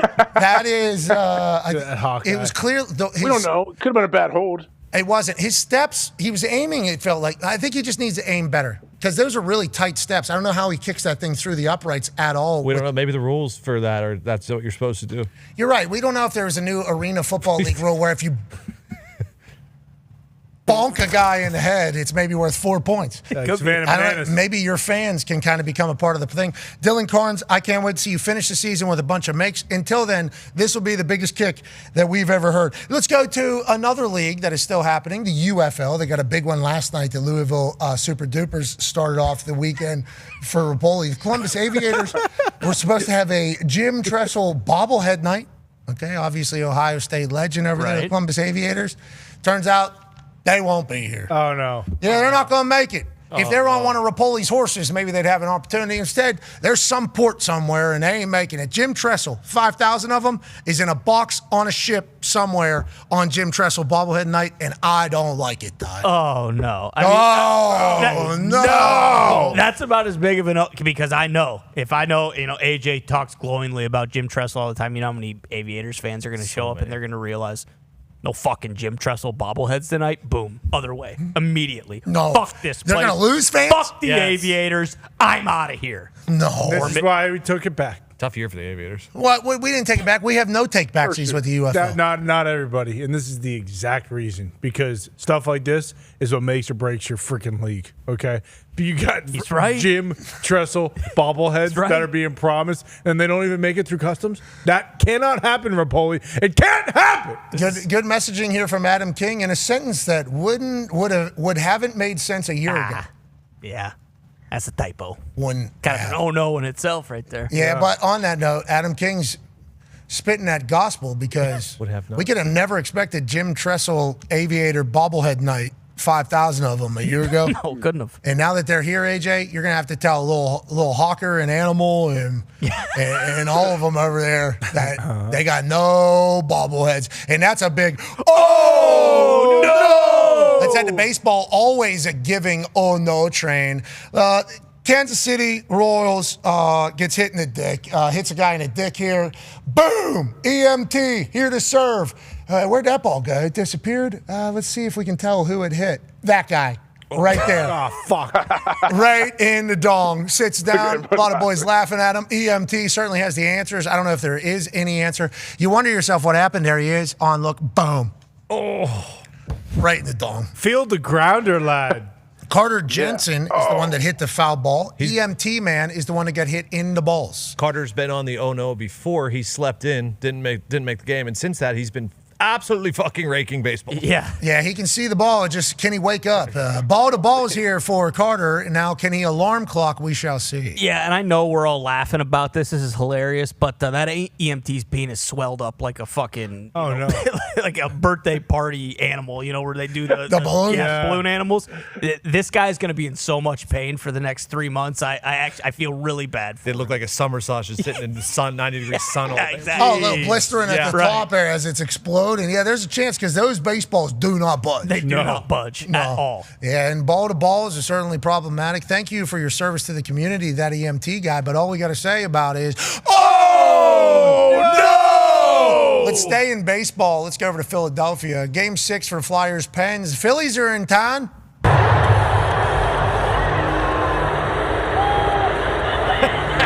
They get booed in Philadelphia.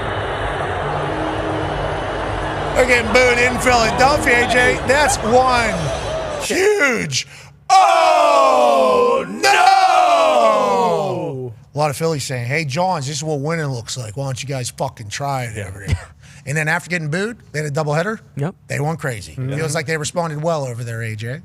Yeah, Schwarber. How many homers did Schwarber have? Like 6 of them in 2 games? He had 2 home runs. He had one in each game. He had five hits, I believe, in total. I heard it was more. Let's take the oh no train over to NASCAR. Obviously, we're in race season. We showed this a little bit earlier. Bubba Wallace in the lead. Got a little tail, a little bit of license plate racing. If you ain't rubbing, you ain't racing. Well, everybody's fucked. This is what happens in racing, especially at Talladega, AJ. One of these cars gets sideways, they're all liable to be out. Yep. That's why racing at Talladega is more of a race of attrition, a race of survival, because you have no idea how the jet stream and the wind and everything's going to kind of go, especially when you're up in the front there and somebody gives you a little whoop-de-woo and you go into the hoop-de-hoo and then everybody gets the doop-de-doo out of there. And that's a huge crash at Talladega. The only thing you can really say is, oh, no! AJ, your thoughts on the hoo-ha down there at Talladega?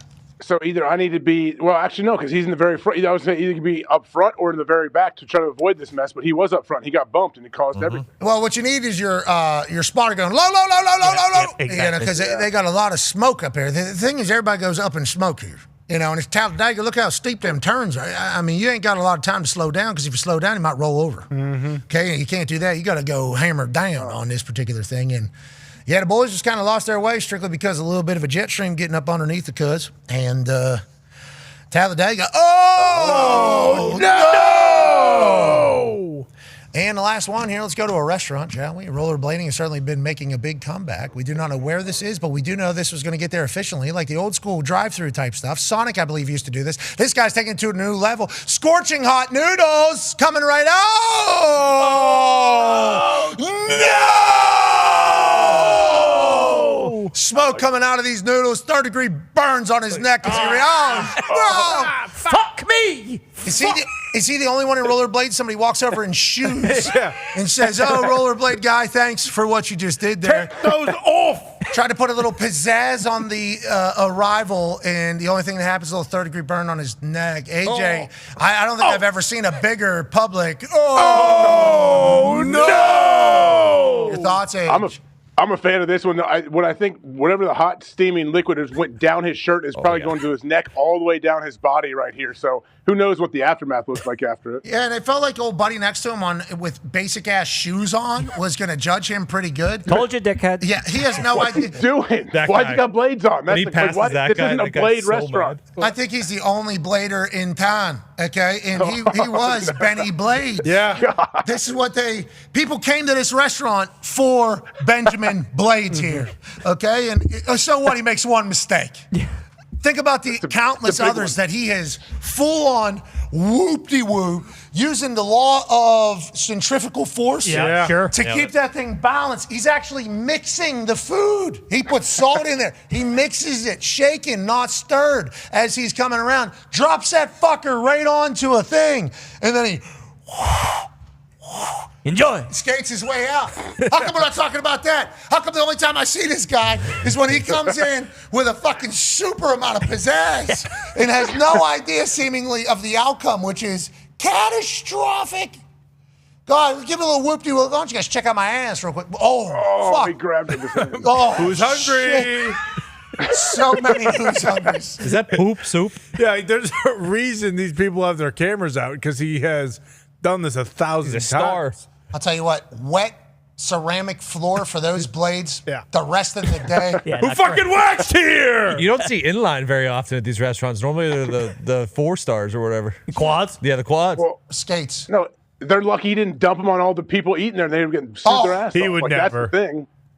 Yeah. He would. Yeah, he What is fell that, on his poop? sword before he would fall. No, they're not boiling poop in the kitchen and serving it to people Kinda in looks bowls. like it. Come Wake on. up. This isn't Ohio. It does look like poop soup. Jesus.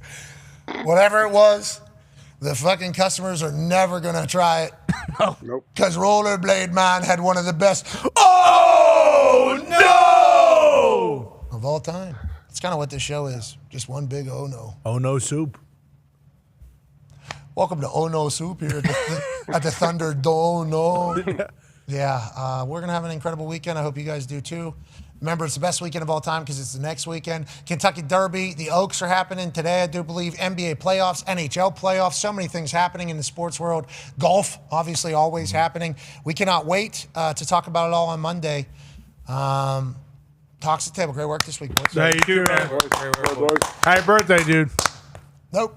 Be a friend, tell a friend something nice. I was going to give everybody, I was going to give everybody a great job. And you knew it was coming. We're not doing the whole thing. Happy birthday. Happy birthday. Happy birthday, bro. Happy birthday, dude. Happy birthday, tomorrow. Happy birthday. Happy birthday, man. My birthday is not today. Birthday weekend, though. People do For this real, shit. though, yeah. Happy birthday. Thank you, for real. And I'm thankful to live another year. I appreciate the hell out of all of you. Legitimately. And now let's stop talking about that. Okay. And let's look ahead to the greatest overreaction Monday of all time. Hell yeah. That's what's on the horizon. We fucking love you guys. We love you. Not all of you, to be honest, because I read some of the stuff that you guys say about me on a regular basis. And if you watch a show on a regular basis, I don't think you'd be able to say a lot of the things you guys say about me, but I don't think that's a majority of the people. But to those people, I don't. But to the people that allow us to do this for a living, we love you. We appreciate you. We'll see you on Monday. Good work, AJ. Way to buy in there. That was awesome of you to do. Happy birthday to me. AJ bought in. Nice job. And that's so kind of him to do that for you. Be a friend, tell a friend something nice. It might change your life. We're in this thing together. Team on me, team on 3. Have the greatest weekend of all time. 1, 2, 3, team. Goodbye.